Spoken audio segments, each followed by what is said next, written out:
Good evening. I'm not sure what happened to Adam here. We lost him. Here he comes. He's coming back in. Yeah. There you are. Sometimes when I start this countdown, it throws a pop-up in there.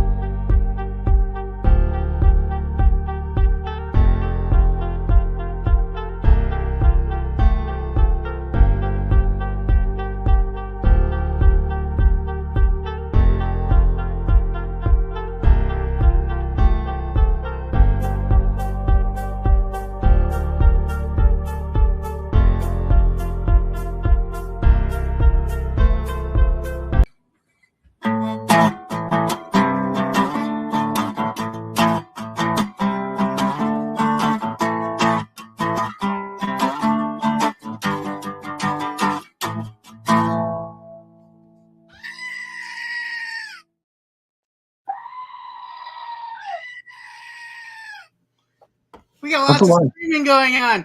Loud noises. That is a lot of screaming. We better be on our A game tonight. That's quite a setup. Quite a setup. So, I think the A game has already, that moment has passed. Yeah. You know what's funny is when I left the stream and then I came back in, because when I hit live, it sends me to like an expand view button. Okay. And if I hit that, it totally turns off my comments, my banners, everything. Okay. So I have to leave and go back in, which is what I did. But now I see like you're in first position now. Oh yeah, it swapped, didn't it? Yeah, it swapped on us, so it's kind of fun. We'll do it this way. We'll have a little reverse session tonight. So good luck. You ready to host? It's your turn. What are we doing tonight, Chuck? Well, we got a few topics ready to go here tonight before we jump into the chat. Are you trying to impersonate me? Because you did a pretty good job. No. I'd have to grow my hair out to do that. Yeah, you would. Yeah, I got a lot going on here. Well, yo, YouTube. Welcome back to another live. Of course, we had some technical difficulties. I'm going to blame the GOAT. I think it's his fault. But we do have a couple topics tonight. Charlie is not incorrect. We wanted to talk a little bit about 2 grade or not 2 grade. It was kind of a topic that was suggested to me for the evening, so I think we'll go cover that a little bit. And then what was the other one? The other one was my experience. Whatnot. Yeah, I did my first Whatnot last week, so I was going to talk a little bit about that. I've been getting messages from a few people just kind of asking, how did it go? How does the payouts work? Like things like that. And I kind of didn't want to get into that in messages. That's a lot. That can be a lot of hassle back and forth. And I was doing taxes most of the day today, so wasn't really in the mood. Why so early?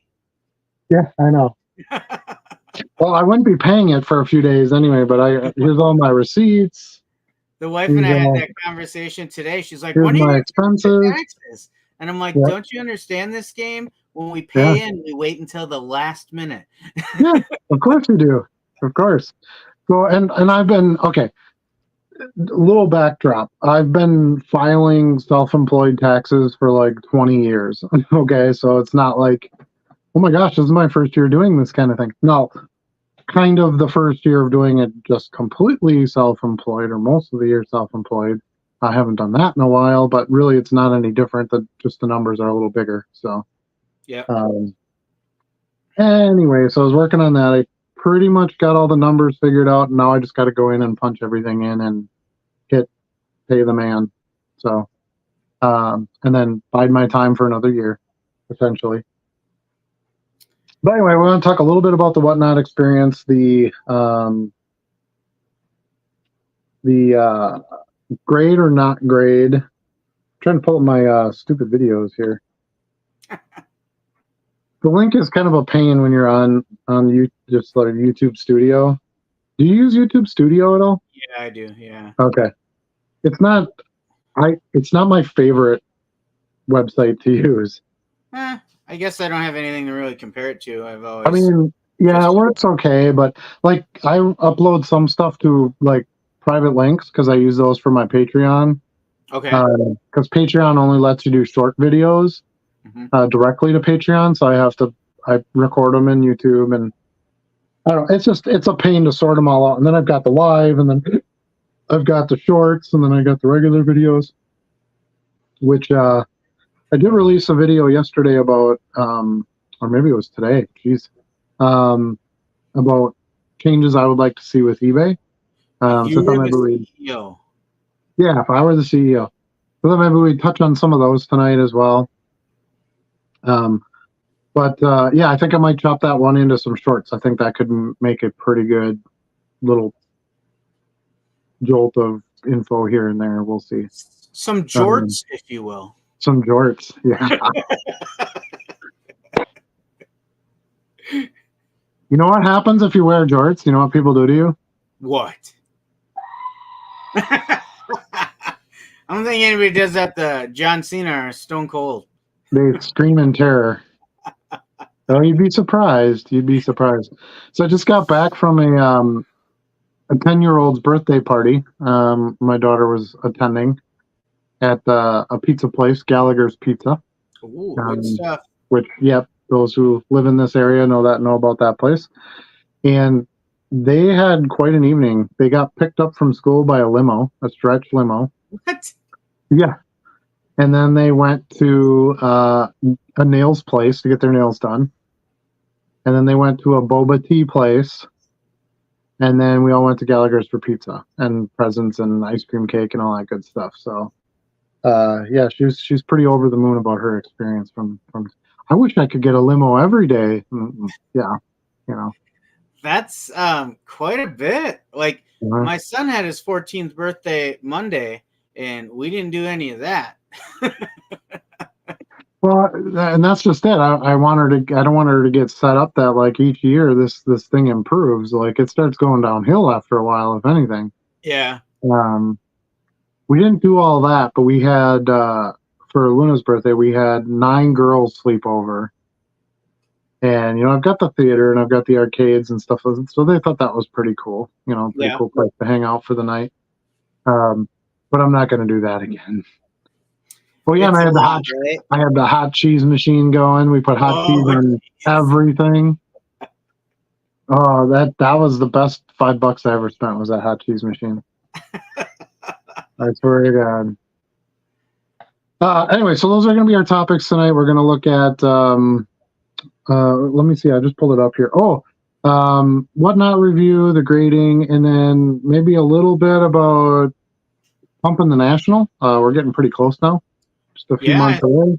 It seems like every week they're adding more names to the list of adding some more names. Yeah, some interesting things have happened with some companies consolidating, which makes sense because there's all these new companies that popped up during COVID. Yep. And the market isn't what it once was. And yeah, I think it's going to be really exciting. I've never been to the one in Cleveland, so I'm looking forward to that. Looking forward to hopefully meeting some viewers and picking up some cards to list for the next year. It's the best place to pick up bulk for sure. So yeah, I think each week now we'll start to kind of maybe cover a little bit more of the national and some plans for the national just to get kind of psyched for it. I don't know. Do you think it'll beat my pickups at the LCS tonight? Yes, it will. Yes, it will. Sure it will. Yes, it will. But that being said, nothing beats the Beast as Ben Franklin. Nice. Or Colossus as Dracula. Yep. Or Cyclops as Elvis. That's awesome. Yeah, I posted this one on the Discord. Let's see what else. We got Iceman as the Frosty Snowman. Psylocke as a French maid. Yeah, right. Storm as a witch. These are just hot. Wolverine as Captain Claw. Yeah. Anyway, those are my fun things I got to list today. Nice. Outside of all the necessary unfun work. Yeah, I went. My son wanted to go to one of our LCS stores here today, and he was looking for some Pokemon, and I knew it was Topps Heritage release day for most Mhm. local shops. Although I was seeing some cards listed out as early as Monday on eBay, but so Pre-sale, probably pre-sale. They got a hold of like a generic image and just something, yeah, pre-sold. yeah. But so I took them there, and I was kind of geared up to buy a box of new Topps Heritage coming into today. And then this morning, I was looking at it a little more, and I watched our friend Bo for a bit too, and he busted open a box, and I ended up saying to myself, I really don't like that 75 image, and I'm not going to enjoy ripping into that. So I said, I'm just going to spend the money I would have spent on that on other stuff. So I got some singles. I got about $20 worth of singles. I got Right. some Bundesliga hobby box soccer, and I got last year's Heritage for half the price. So, Nice. so I'm looking Yeah, forward to opening those up soon. I really just don't rip anything anymore. The thrill, when I got back into the hobby, there was that thrill that was sitting there for a while. But that's gone away for me now. I'd rather buy my lots and stuff like that. I bought a huge lot of Sports Illustrated for kids stuff today. I know about 20% of what's in it, and the 20% is really good. Yeah. So I'm looking forward to seeing the rest of it. To me, that's my pack opening experience, essentially. Yeah. But yeah, Heritage is one of those sets too that just doesn't. If you're looking at buying it to resell, it doesn't do that well. Yeah, I would agree. So It that is kind of one of makes my it tough. personal favorites, though. I don't know if I'm just an old soul or what, but typically I like Heritage quite a bit.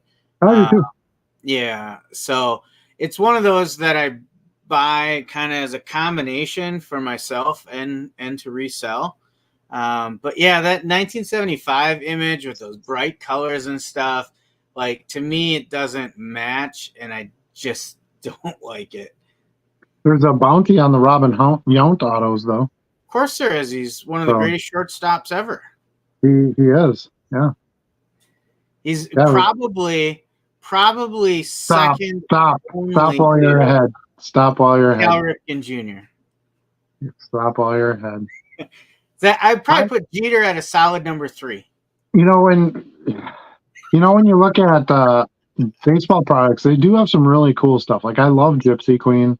Yeah, I do too. I like Allen and Ginter, but I don't know that I would rip them. Like I like just kind of coming across the cards here and there, and yeah. But to each his own. I get the thrill of the rip too. So Well, and I was also excited because we've talked that the print numbers were down this year. yeah, I saw that. Yeah, they're gonna be probably closer to that 2018 2019 range, and then they'll kind of sit there for a while. Yeah. Is my thought. Yeah. Depending on when Fanatics comes in, depending on how much machine they put behind it and get new people in, Yeah. We could see some increase there. But I think these next couple of years are going to be pretty good years to buy. I Yeah. used to talk about that a lot when stuff started getting overprinted. I said, go buy cards from 2002 and 2003, and there just isn't much of those years printed. Excuse me. Taco pizza. Yeah. But that matters. It does matter, especially when you're looking at the low end, because I can get on a 2002 Brady card. Well, that's a bad example because that's like his second year cards, but 2002 base Favre cards I can get $2-3 for. Yeah. And then some of the more printed years, I'm lucky if I can get $1.50, $2. Yeah. And when that's a lot of your business model, that kind of matters. And I can pay the same for those cards. Like I can buy a 2002 base Favre for the same price I pay for a 2019 base Favre. Yeah. Yeah. Or even less sometimes. So yeah, I think those printing counts are a little bit more important than we really put focus on. Yeah. And I also put some thought into, so I did a sales day event for the release of 2024 Top Series 1, and that went really well. I rushed to market on the release date of Big League as well. That did not do as well. And then I didn't think this one would do as well either. So I think for me, I was thinking about it and I was like, I think the excitement of the first product of a season is probably a pretty good draw for low end stuff like we do. Yeah. And that might be the only time I really make an effort to do a release day sales event type thing. The rest of it, it's just I could do it or I couldn't, and I don't really feel much pressure about it. Now, there's higher end products that I think probably do well year round whenever they release, but for our low end stuff, like I don't think there's more excitement about the start of a new season than there is about what you're going to get in it. You know what I mean? Well, I think one thing that's you got to keep in mind too, if you've been doing this a long time, you collect Topps cards, you buy Topps cards. Yeah. And there are just diehard Topps collectors that's what they buy. I'll have someone come in and buy 10 different Favre base cards, and they're all 10 are just different Topps years. Yeah. Base cards. I don't get that with many of the other brands. Prism maybe is an exception just because that's kind of the modern, everybody has to, buy it kind of thing. But so I think that has something to do with it too. You just have a lot of flagship collectors and buyers. Yep. And if you're a collector, you want that card right away, right? You don't care about paying a little extra on day one of release because it's for you. It doesn't. If you're not flipping it, who cares what you pay for it, right? Right. So, and I don't know that you have like diehard heritage collectors or diehard, big league collectors. I mean, the intention of Big League was to be for kids. Yeah. So I think there is a hardcore heritage group because they're the throwback designs, but not as big as the flagship. No, and not release day buys either. Yeah. So, yeah, I mean, I think Heritage is an okay product, but also for the price, you can get 3 boxes of Big League. Yeah. Mm-hmm. So, kind of like, I mean, you get an auto, right? It's an auto per box, I think. Yeah, auto or relic, I think. Because I think the hits are the same year to year. Because I know I saw the odds because there's a Nolan Ryan auto, and I'm like, oh, that'd be pretty sweet. And the odds were like one card auto or relic in every box. Okay, so mostly relics. Yeah, that's what that means. Yeah. But I looked at the odds on the Nolan Ryan autograph, and take a guess. What do you think the odds were? 1 in 12,000. It was like 23,000 packs. Really? Yeah, to get the Nolan Ryan, not to get an auto, but to get the Nolan Ryan. Yeah. But there's a lot of autos on that list where it's like there isn't going to be much value there. I mean, I got an autographed Lou Piniella last year when I ripped it. That's right up there with Nolan Ryan, right? I mean, no. Lou Piniella's fine, but he's not. Nolan Ryan, man, that Texas Heat, that guy was something. Yeah. And I have a ton of Nolan Ryan. Anytime I find Nolan Ryan cards in a box, I buy them. Yeah. I'll even overpay for them slightly because they're so freaking liquid. I actually that reminds me, I got a set of, what is it?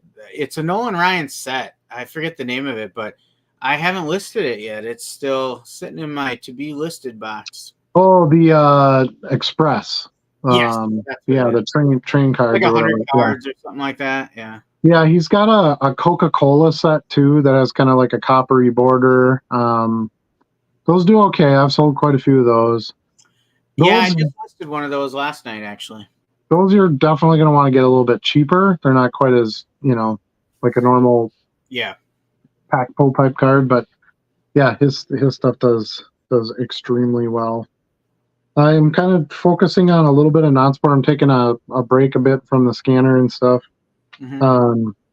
Doing some non-sport. I got some music cards here I got to get up. I've got Batman stickers. I've got Flintstone stickers. I've got the mask. I've got all these fun things that I want to get on there. So, speaking of that, I still need to pick up my pace with the scanner. So initially, I was kind of trying to find the right pace so that I just came real close to 1,100 scans a month, and mine reset this week. I was only at like 900, so I can push through a little bit more. Oh, nice. Yeah. Nice. I was using the scanner for another purpose this week too. So, Do I want to know? Nope, not yet. Are there going to be ass cheek prints in it when I get it No, back? no. I won't fit through that machine, young man. I do not have that kind of workout routine anymore. No, but we'll talk about that at another time. But yeah, so I was just basically, my point is I just kind of got burned out on the scanner part of it, and was just looking at doing some other stuff. Yeah.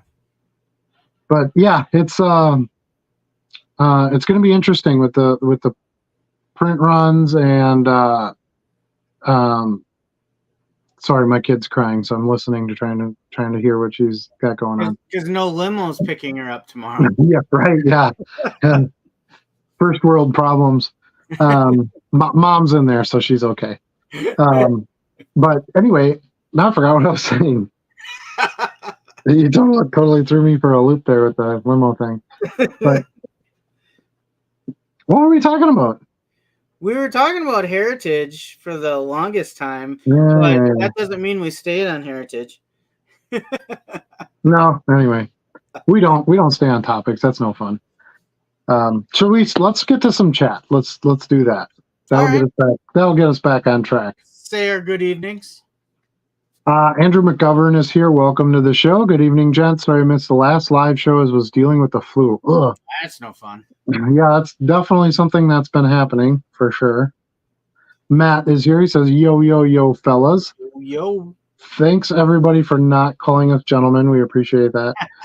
Weston is here. He says, yo. Weston. Yo, rowdy. I thought Weston lived in Wisconsin. Nope. That surprised me when there was for those of you not on the Discord, get on our Discord. It's fun. There's good stuff on there. But there was that little thread about what state are you from kind of thing. And he posted in there. I was like, wow, you're not from Wisconsin. Dan says, evening all. How was the Whatnot show? Sorry, I couldn't make it. Had to work late. IT people are never 8 to 5. Neither are card sellers. Yeah, well, since he brought it up, we might as well kind of jump into that topic a little bit. It was a lot more fun and a lot easier to do than I thought it would be. Mm-hmm. I've never performed in a live auction before. You basically have to run 2 screens, so I was kind of like, how do I get one to function with the other? And I was smart and I preloaded all my items. I basically just had to pin them and then send them to auction. The price was preset, all that. I did forget to pin one card, so I was auctioning it on the screen, but you couldn't bid on it. So, lesson learned on that one. It was one of the lower end cards, but I got quite a few sales. I sold a lot more cards than I thought I would. I sold 28 cards out of 40 cards, so well over half. So it was nice to just move some quick stuff. Yeah. Charlie bought 3 cards for me, so I appreciate the business. And it really wasn't that hard. I have my little stand here. I have like a suction cup phone holder. That's my second screen so that I could film the card that was being presented and kind of talked about it a little bit. I could flip it around a little bit. Yeah, and you just I did 10-second auctions, so it was pretty easy 30-second auctions. I think it was 30. So it gave me enough time to talk about the card a little bit, get it on the screen real nice, turn it around. Plenty of time for anybody to bid that wanted to bid. And I was surprised how many viewers I had. I had like 18 or 19 at one time, which a soccer product with not really any big names in there was like, and some of you were viewers, which I appreciate that if you're able to join to participate in that. But I'll definitely be doing it again. I feel like I have to kind of go in, like I have to have the right stuff to do a Whatnot, if that makes sense. Mm-hmm. So like I don't think I would want to do it with like a bunch of these base Marvel cards. I thought that soccer stuff was kind of perfect because it wasn't huge names, but they weren't base cards either. There was a lot of numbered cards. There was color. It was Prism, and some of them were from a few years ago. There was a couple of Team USA stars in there. Yeah. That gold Kevin De Bruyne sticker, which I thought would have done a little bit better. But speaking of the flu, he couldn't play yesterday because he had the flu, so they ended up tying. Manchester United. Huh?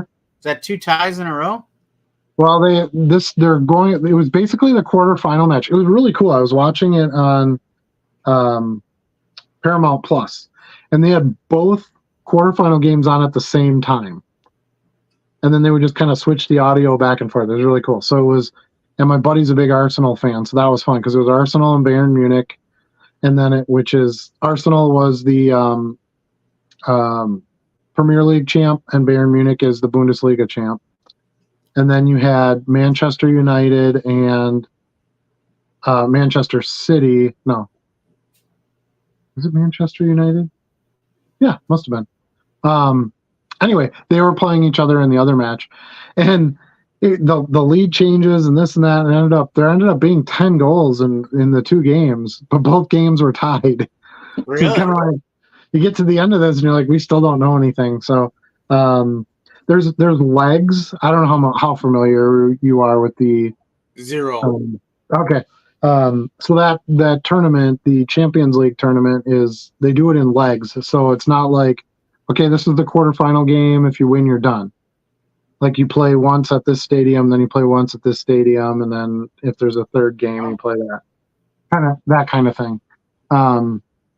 So anyway, it was really interesting to be able to watch them both at once. I don't normally get to watch soccer games hardly at all. So, is every level of the playoffs or whatever they want to call them like pool play? Well, the Champions League is basically all the different leagues, the winners of all the different leagues, right? Okay. And then they all get paired off at each other, and then as you get eliminated, you kind of move up that bracket, and you have to win, enough of the legs in that bracket in order to move on. Okay. So it's not a very long tournament, really, compared to like the Premier League season. Premier League being the one most people are watch. That's where you have Arsenal and Manchester, both Manchesters, and all those teams. But yeah, and I'm not that versed in it either. I don't follow it as close as I would like to have time to do, but yeah, that's Man City's my team, so when I get a chance to watch them, it's fun. But I'm hoping that Man City wins their quarterfinal, this leg of the quarterfinal, and Arsenal wins their side, and then I'm going to have my buddy over, and we're going to watch it down in the theater, watch the championship game. We did that last year. They played each other last year. Manchester City won. So, Brad, if you're watching, just thought I would mention it again that Manchester City won. So that's the result that I'm hoping for again, but we'll see. We'll see. Arsenal's a fantastic team. Well, Bayern Munich's a fantastic team too, so either one. Now, when I went to the game at Lambeau, that was Manchester City versus Bayern Munich. Okay. So I would say two of probably the top 5 teams in the world came to Green Bay to play a game. So that was a no-brainer. I was going to that no matter what. You'd had to drag me out of there. Even though we got delayed with lightning 3 times. That's I was soaking wet. They made us go into the concourse each time because you can't sit on metal bleachers, in an open bowl. And so it was like you had like 60,000 people just crammed in this, and it was July, so it was hot. We were all crammed in this. It just, in a way, it made the experience that much cooler, right? Because you get this great story to go with it, and then by the 3rd time when they're like, "Oh, we have to have everyone exit," then no one left. We're all just in there singing the soccer songs, and ole, ole, ole, ole. We're all singing and throwing a beach ball around and having fun, and it was it was amazing. The fans were unbelievable. People dressed in full kit, head to toe. Kit is what they call a uniform in soccer. So the jersey, the armband, the shorts, the tall socks, the boots, the whole thing is like this. It was just great. It was fantastic. So hopefully they'll come back and play another game here. I'll pay for that at any point in time. And it was super cheap too. We actually sat in the Bayern Munich fan section, which is kind of ironic because I'm a bigger fan of the other team, but ended up being the perfect side because we were right behind the goal, like 20 rows up or so. Excuse me. Okay. And this was Erling Haaland's very first game with Manchester City. He had just been transferred to the team like 10 days before. And then I was really pumped. I'm like, oh my God, I'm going to see Erling Haaland. He scored his very first goal right in front of us. First goal he ever scored with Man City. And then he ended up setting the rookie record for goals, in the regular season. So kind of a if you're into soccer, that's about as special as it'll get, other than a World Cup, going to a World Cup final. I want to go to a World Cup game when it's here in the U.S., but we don't have anything near us, so I don't know if I'm going to be able to do that. I think the closest Chicago game would be a possibility, right? No, they've already announced the cities, and it's not Chicago, it's not Minnesota. It's like 3 states away minimum, so okay. We'll see. But I did, for a charity thing for Luna's school, I did buy some tickets to the Milwaukee Wave, which is our in-state professional indoor team. So Luna and I are going to go that, and she's pretty psyched for that. So we'll see how that goes, and then maybe I'll consider a bigger trip to go to a World Cup game. But the World Cup games are so expensive. I bet. So expensive. If you want to go to like the big teams like Germany, Brazil, England, US, of course. If you want to go see any of those big teams, France, it's a fortune. It's probably going to be like $800-900 a ticket. Wow. To get a fairly decent seat, not a total nosebleed. You probably get in for about $5. Okay. If you want to sit, way up, but I don't know, man. That's a lot of money. We'll see. Not for me. I would not be pursuing that. Yeah, but it's once every 4 years. It's only in the United States like every 30 years. So it's kind of, this is it. Most of the time when they host those games, it's kind of like the Olympics. They don't even host them in an existing stadium. They'll build a stadium just for those games, and then they'll tear them down. Really? Yeah. So it's kind of crazy that way. So we'll see. I don't know where all the games are yet, and where they're being held, but I would love to get to one. I think it would be super fun. I'd love to see Argentina, any of the teams with the big players, Messi, Ronaldo, all those guys. If you want to go to any of the games where they're playing, that's where the big bucks come in. Yep. So anyway, Whatnot was great. I had a good experience. I would certainly do it again.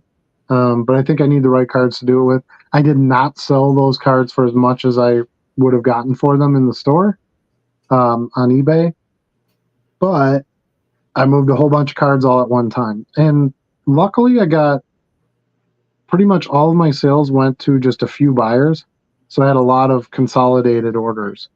Got up in the morning. I let it ride for that night. I got up in the morning and went and looked at my shipping list on Whatnot, and boom, boom, boom, printed the labels, got them all out, and it took me like 15 minutes. So it was kind of nice to be able to get through them because I had all the cards set aside that, I didn't have to pull them out of my inventory, things like that. So it does free up a little bit of time and get a few things moving a little quicker. So that's where the value is versus getting the top dollar, of course. And as I build a presence on Whatnot, I'm hoping that I would get more viewers and I would get more dollars and things like that as that audience grows. As long as you can. But the real challenge, and I hadn't really thought about this as much until I started to do one, I was like, man, you're going to have to constantly get product because you move that stuff that fast. It's like, what do I do next week? I don't have a stack of cards here that I can list. So if you're going to try to do regular shows, you're going to have to constantly pull in a lot of inventory to be able to do that. Or get Are you going to try and hit a regular schedule? I think that's the goal. I don't know that I'm going to do that right now. That I'm going to set something in stone, but I think I'd like to do a weekly. I think it'd be fun. Um, I think live auctions are going to be a big part of the future of selling, and it does open the doors for me to do some other things. If I wanted to do a live break, if I wanted to do, different types of auction styles, if I wanted to do giveaway type things, it was pretty cool being able to play whatever music I wanted to, Yeah. which I can't do that with YouTube or any of those things. So I enjoyed that. And everybody on there was real super nice. I could tell a lot of them were big soccer buyers normally. I mean, one of my biggest buyers, his handle was Soccer Jerk. So Yeah. clearly, he's a soccer collector buyer, and they were very patient. I tried to kind of express a few times during the show, hey, I'm sorry that I'm new doing this. We got somebody new just joined our Discord. Yeah. But anyway, they were very nice. They're like, no, you're doing great. Or they would help me, if I stumbled on a name or a team or something like that. So and this is kind of what I like to do to myself. I like to take my fears and totally turn them upside down. So like, for example, I had a fear of heights. So in college, I went skydiving, right? And why not?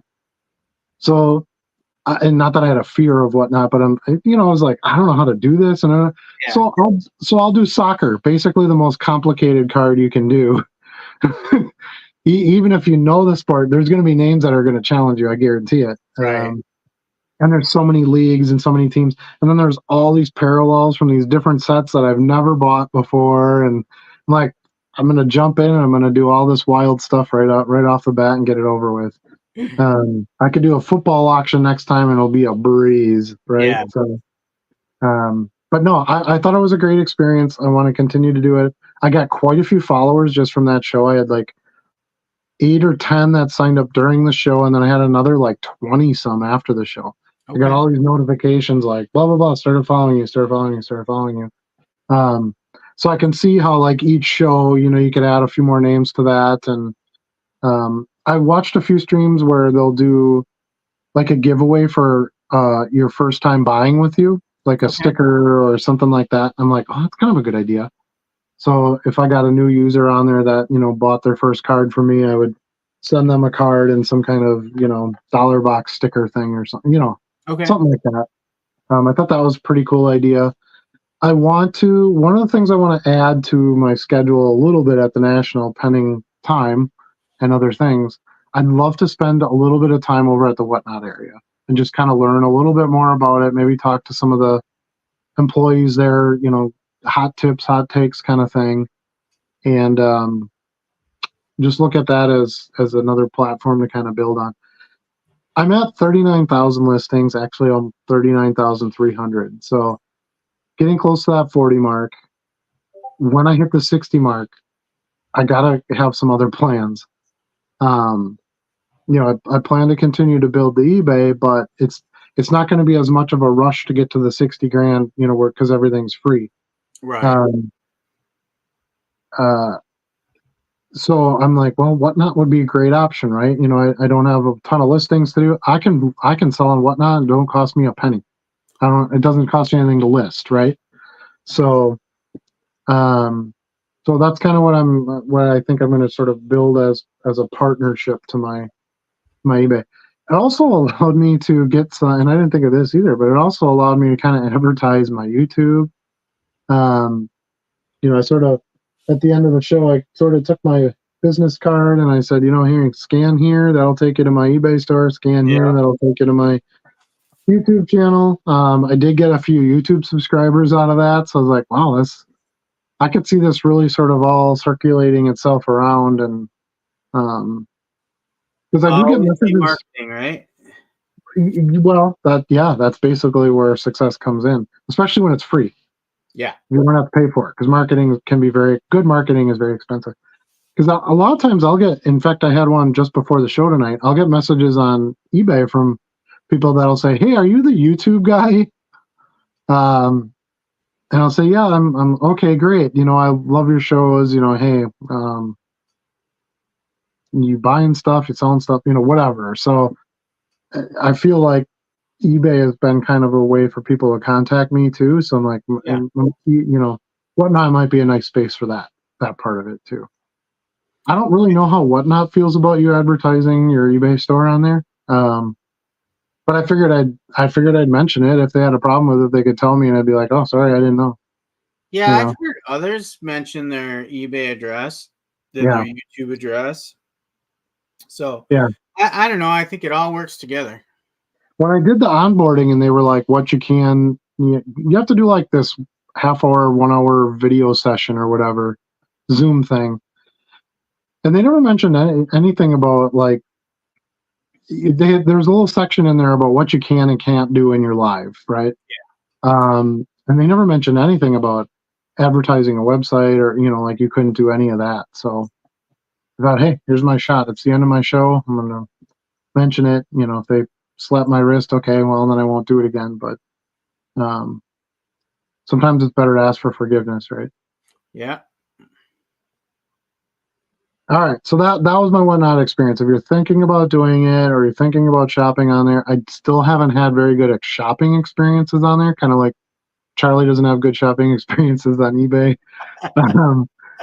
It makes me chuckle when I see your stuff because I'm like, I'm so the opposite. Like I kill it on eBay. So you just have to find what works for you. Right. Right. But overall, I think you are saying you had a positive experience with Whatnot. Yeah. You're going to give it another try and continue to kind of feel things out there. I don't think it's the kind of thing where you can be like, oh, I'm having my first show. It's going to be a raving success. Like that. Right. That's not. And like I said, I was extra lucky because I have a little bit of a social media presence. And I know some of you watched the show and watched the live, said you were going to join in. Doesn't necessarily mean you were going to bid, but at least if there's more names in there, more participation, that adds to the positive experience. I think if I really wanted to build soccer on there, I think there's a huge appetite for that on there, and there isn't as many soccer sellers. Yeah.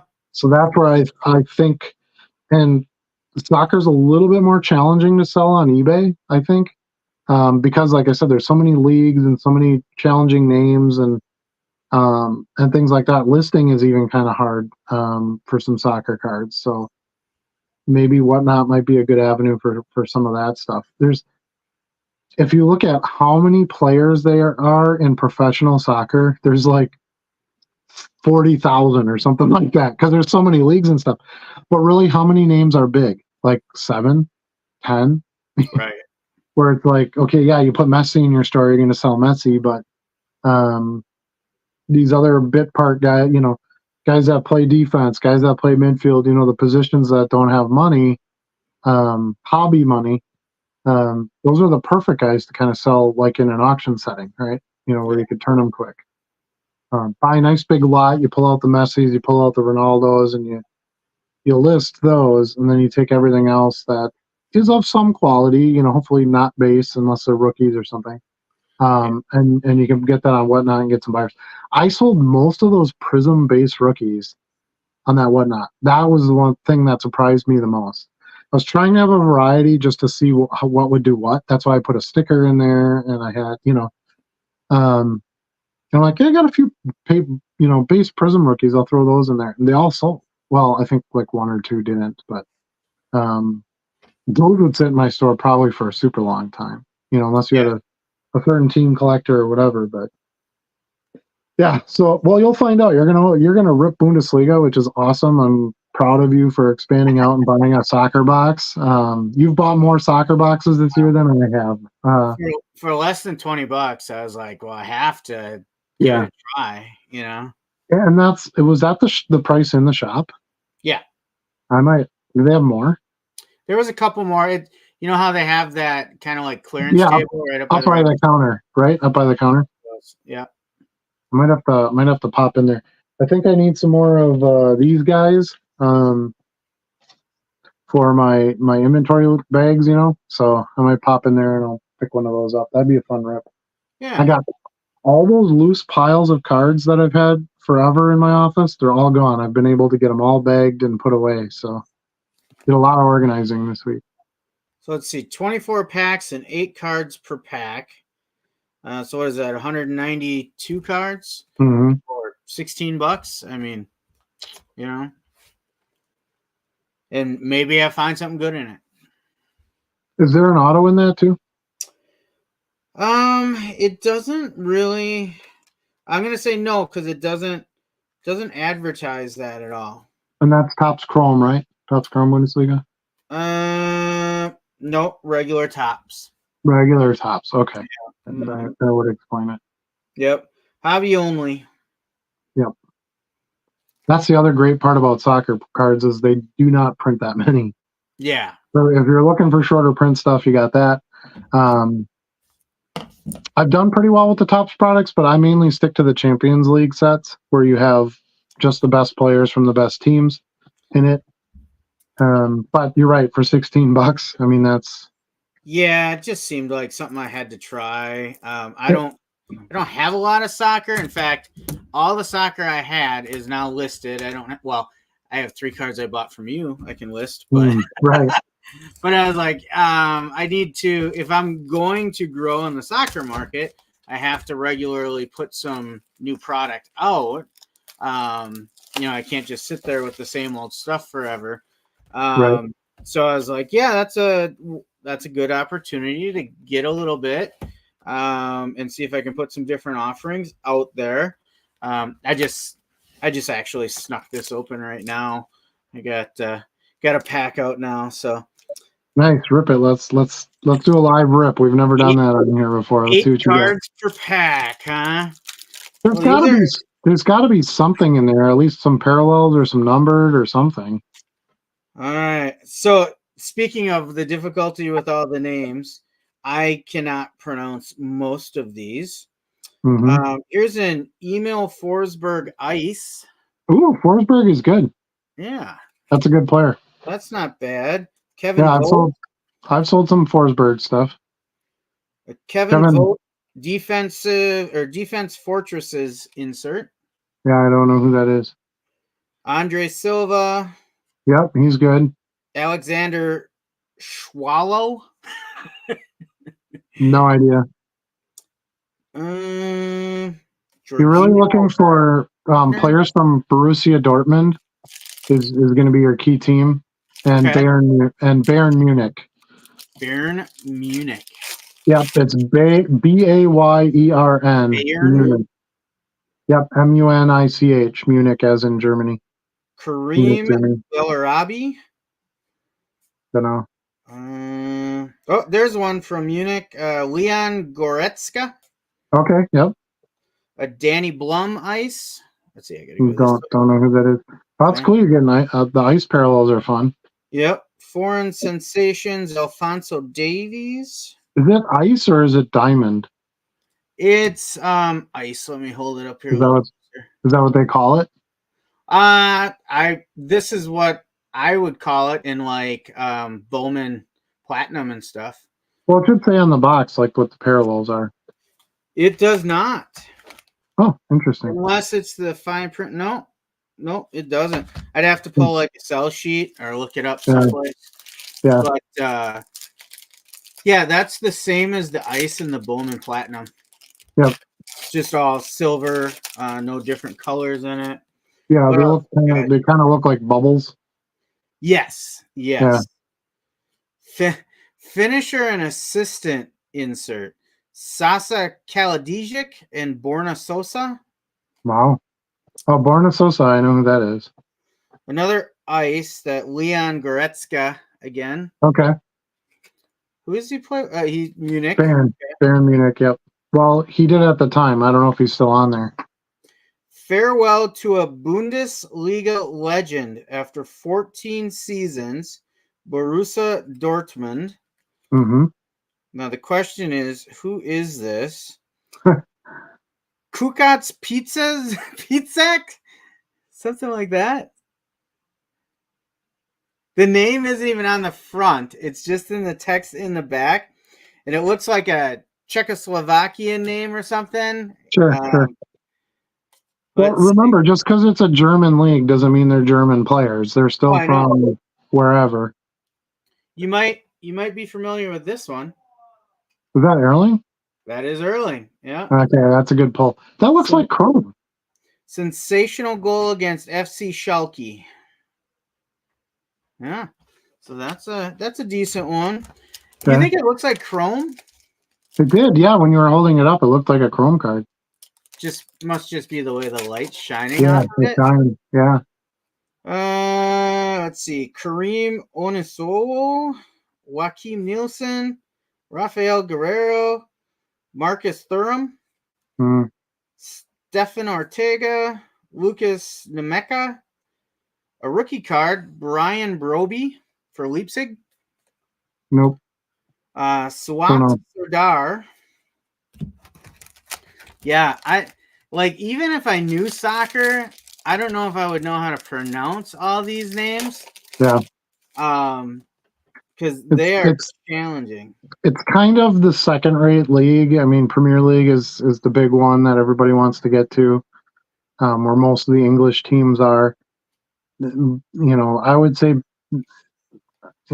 Bundesliga is like the second best league. So you're kind of like opening Canadian football cards. Sure. Yeah. You know what I CFL. mean? Yeah. A couple more rookies: Yannick Keitel, Florian Kruger, Captain Christian Gunther for Freiburg. Okay. This name sounds familiar. Muasa Diaby, Yep. Yabi. Marvin Friedrich. Celebration of first-time European qualification for Berlin. Oh. Who plays with them? Max Kraus and Marvin Friedrich. Sasha Okay. Burchert. So who were the names we were looking for other than Holland? Mukako. Wait, And say that again? Mukako. That makes me think of Ace Ventura. Keiko. Yeah, well, Mukoko. Some people say Mukoko. Jude Bellingham, Claudio Reyna. Oh no, excuse me, Giovanni Reyna. Claudio Reyna was his dad. Another ice of so- Christian Gunther. Nice. Erling Holland. Those are Golden the names I was Generation, looking for. Fabian Klaus. Jurgen Eckelenkamp. Robert Lewandowski would be a good one to get. Oh, yeah. Thomas Mueller. So they all played in Bundesliga before? Mhm. Is it almost like a development league too? Borussia Dortmund is like the team where young players go. Like they get all the best young prospects, and then they all go in basically to the Premier League after that. So Erling Haaland played there, Reyna played there, Jude Bellingham played there. Julian Green, Don't know. rookie Taiwo Awoniyi, future stars Edmund Tapsoba. No, No, don't know. man. If you don't know these names, how good I don't. can they be? I do not follow Bundesliga. So unless they're big, in their national teams or something like that, I won't know a lot of them. David Raum, No. Marco Rios. Oh, Marco Reyes. He plays for Borussia. Yeah, captain card. Yeah, he's good. He's very good. A couple more rookies. Aster Vrankics. No. Yannick Gerhardt. We're about halfway through this box. Not a lot of excitement on the names I pulled so far, other than the one Holland. Yep. Jude Bellingham. There you go. See, Yeah. he was waiting for you. Yeah, with Borussia Dortmund. Yep. A rookie Borna Sosa. Oh, hmm rocking the nice headband there. Look at that. Yeah, but he's good. That's he? a decent one. Yep. Another ice for Hertha Berlin, Nicholas Stark. Okay. Not familiar with him. Nope. Another Borna Sosa. Rookie Amine Adli. Maximilian Phillip. So I wonder if there's not any like major hit, or they would have advertised it, right? I would think you'd at least get a numbered card, but You if would it's think. hobby, Another ice, Mark Oliver Kempf. okay. Oh, Uh, I'm defense, yawning already, Charlie. defense fortresses, Matthias Ginter, Okay, Matthias, yeah. Ricardo Pepi. Oh yeah, Ricardo Pepi is a good one. He plays for Team USA. Does he really? Yep. Anton Stash, Don't know. Yanni Serra. Nope.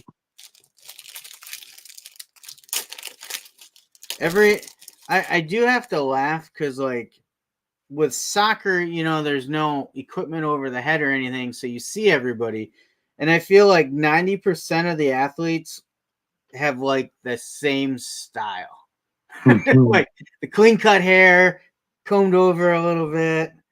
Well, you got to remember the cultural differences too, right? That's true, yeah. They come from areas where that's what you have to. That's how you look, right? So. An ice. Now that's changed quite a bit though too. I see a lot of soccer players who are like tatted head to toe and dye their hair, and so there's some progression there. And you get the long hair like Holland. Yeah. So an ice rookie, Timo Hubers. Okay. Yeah, I had one of him. Yeah, I had one of him in my live stream. I had a numbered card that I sold. FC Köln.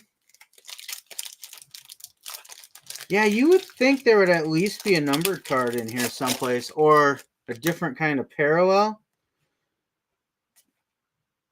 Yeah, like a color or something with at least. A scorpion kick goal card. Nice. Sounds cool. Yeah. Rafael Guerrero, another ice. Mm-hmm. Philip Leinhart rookie. Nope. Well, I'm about to the bottom of the box.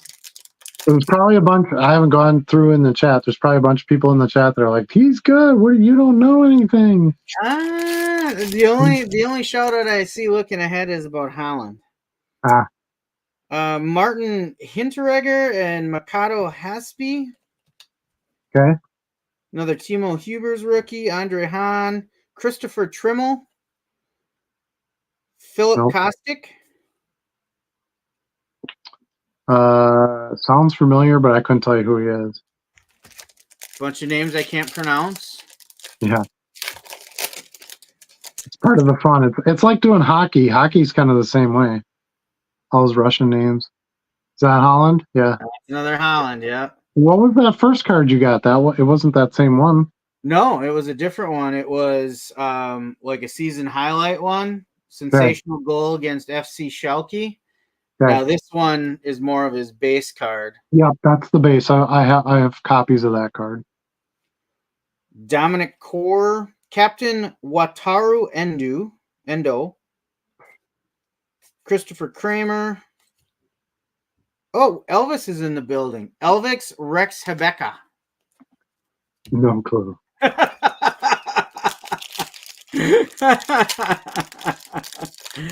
Interesting to see an Elvis, though, right? There's a lot of Jesuses in the league, too. A rookie, Kuadio Kone. Kuadio Kone. Yeah. Oliver Bauman. Taiwo Owonoyi. We had him before, but this one's a future star. Yeah, I know who that is. Frederick Mueller. Nope. Thomas Mueller. Considering these are 21-22, I would have thought maybe you knew more of these guys as they progressed on to. Well, a lot of them, that's the league that they play in. They just play in that league, so. I suppose. A rookie ice, Brian Broby. Okay. So. Said that name before, or tried to. Ayman Barkok. Don't know. Wow. We're just grinding it right to a halt with this box, right? No numbered cards. That's cruel. It is. Well, I'm not really looking at the back on each one, so there's a chance it's on the back and I just didn't see it. Jamie Llewellyn. Nope. Future Stars Lasse Gunther. Don't know. No joy. There, there's joy. I just don't know. Kevin Trapp. Konstantinos Mavropanos rookie card. Jeez. No. Yeah. Jesper Lindstrom rookie card. Ice. Okay.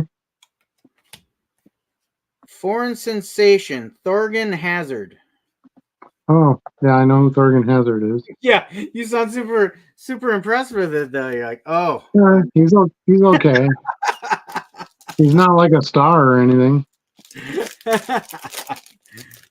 Let's see. David Rom again, rookie card. French offensive connection. Marcus Thurman and Alassane Pli. Okay. Another Emil Forsberg. An Ice Andre Hahn. Future Stars rookie Omer Baez. Don't know. No. Brian Lasme, Alfonso Davies. Alfonso Davies, that guy's a stud.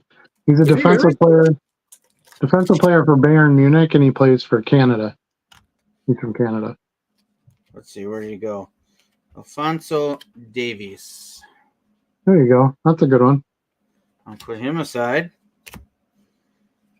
There are quite a few cards in here, though. Andre Duda, Riddle Baku, and Ice Marcus Thuram. Oh, here's some kind of parallel. Numbered out of 199. Okay. We have for TSG Hoffenheim, Oliver Baumann. I do not know. You don't know him? Nope. Well, that's great. And then out of 199. You bought the league that I don't watch, so if it was Premier League or Champions League, it would, I thought you watched every hockey or every soccer game ever played. No, I don't watch any of them really. You don't watch football either, but you know all those names. Well, I know the ones so I can sell cards. Yeah. Timothy Chandler.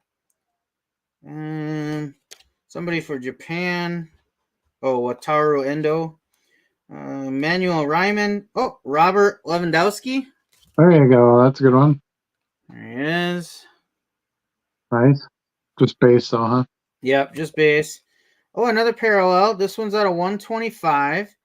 It's pink hollow or magenta hollow, maybe purple. Christian Gunther. Okay. Don't know. Yeah, for Freiburg. Kevin Schlotterbeck. I feel like I've heard that name. Don't know. Thomas Mueller again. Thomas Mueller is a good one. How so? Well, the other one you said was not Thomas Mueller. It was somebody else, another different Mueller. Okay. Yeah. Thomas Mueller plays for Bayern Munich. Yep, that's the guy. Got to see him play live. He looks kind of old for soccer. Like, is he in the second half of his career? Yeah, he's a little bit older player. We got a goalkeeper, Stefan Ortega. Okay. Peter Galaxy. Christopher Baumgartner. Captain Jonas Hector. Young talents, Jan Thielman and Noah Ketterbach. Okay. Dennis Geiger, Danielle Mallon. Rami Benson Bainey. No clue. Last two. So we got two numbered parallels. We got a 6-pack of ice or so. Natty Ice.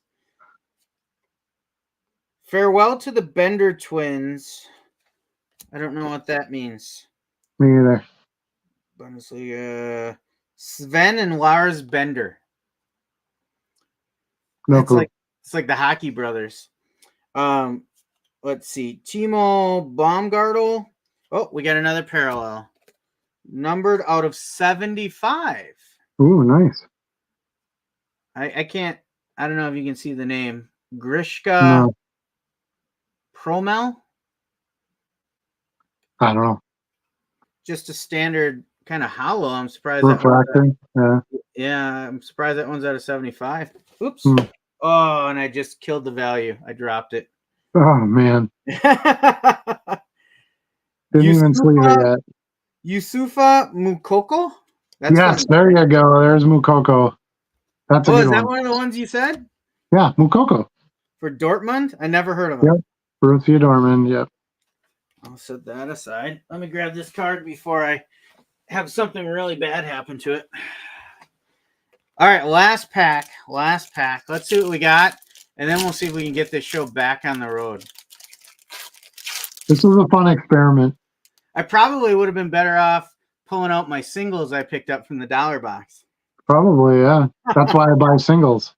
Florian Niederlechner, another Christian Gunter, Mark Oliver Kempf, Captain Manuel Neuer, Lucas Toussaint. Neuer, that might be. Is he a keeper for Bayern Munich? Yep. Mm-hmm. Yeah, he's good. Is he? Yeah, he's got gloves on. He's a keeper. Mm-hmm. Lucas Toussaint. FC Cologne celebrating. Doesn't say which players in it. Oh, Sebastian Anderson. Another keeper, Gregor Kobel. And last, and maybe least, Florian Neuhaus. Nice. So that is my first soccer rip. And Well, probably my last. Why? It's good value there. You paid $19 for all that. Yeah, I don't know. I mean, the cards that we put aside that were parallels or names you knew, I mean, what are there here? Maybe 15? I mean, the Hollands are, $5 to $10 a piece.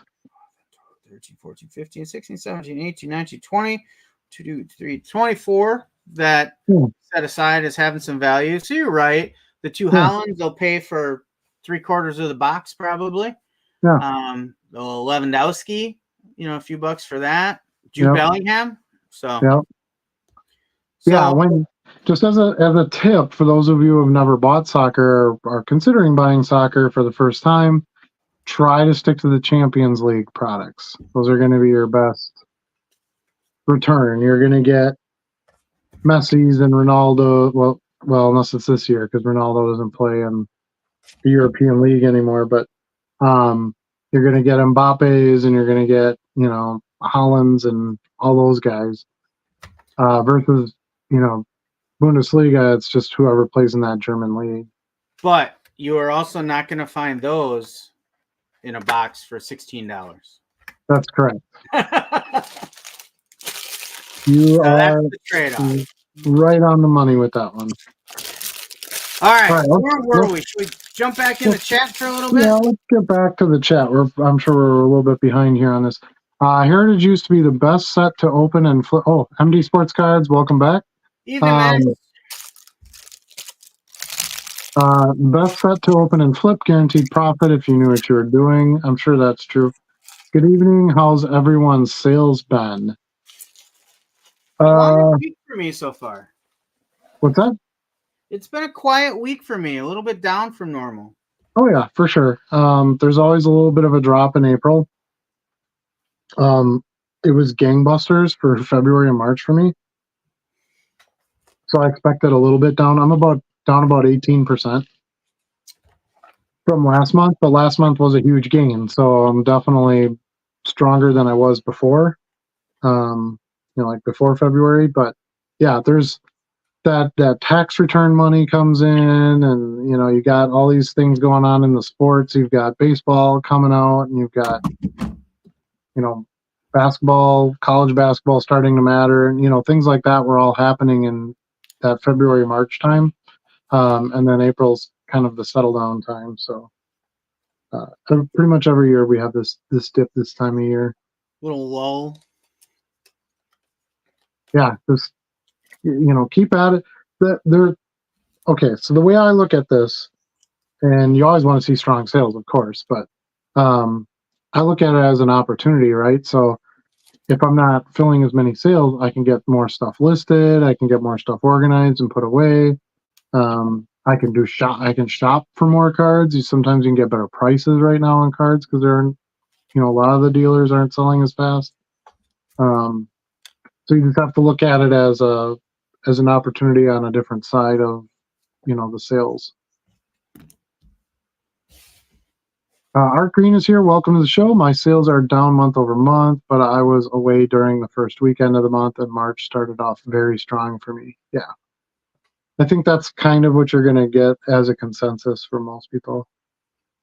Average Daves is here. Welcome to the show. There's big time heritage collectors, but they just go ahead and buy a case and put together the set themselves. Yeah, it's you're not going to have as many like day one buyers as you would Top Space. Heritage is not something you open for autographs or hits. The values in the variations, SPs, etc. Heritage is probably by far the second most collected Topps product. I think I would agree with that. Price is way out of touch. That has always been my problem with it. I think it's overpriced. Must be a different Weston. I live in Stoughton, Wisconsin. What? I thought I remembered his connection with Rowdy was from someplace else. That's why I was. Yeah, that's what I thought. I thought you lived somewhere else. Anyway, because it started when Rowdy was in Toronto, I thought, or something like that.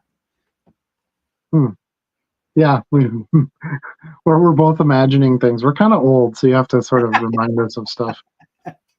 Average Dave says the Hollands paid for a third of your box. Yep, I would agree with that. I saw CallX just came out with their own standard envelope program. They also charge 10% in selling fees, which is cheaper than eBay. I wonder how many people purchase cards off CallX. So it's only slightly cheaper than eBay fees. eBay fees are 12.5, but you will not have the audience at CallX that you will at eBay. Yeah, and if you're a top seller, you're at 10% on eBay too. Right. And the standard envelope program on CallX is a little bit higher from what I saw.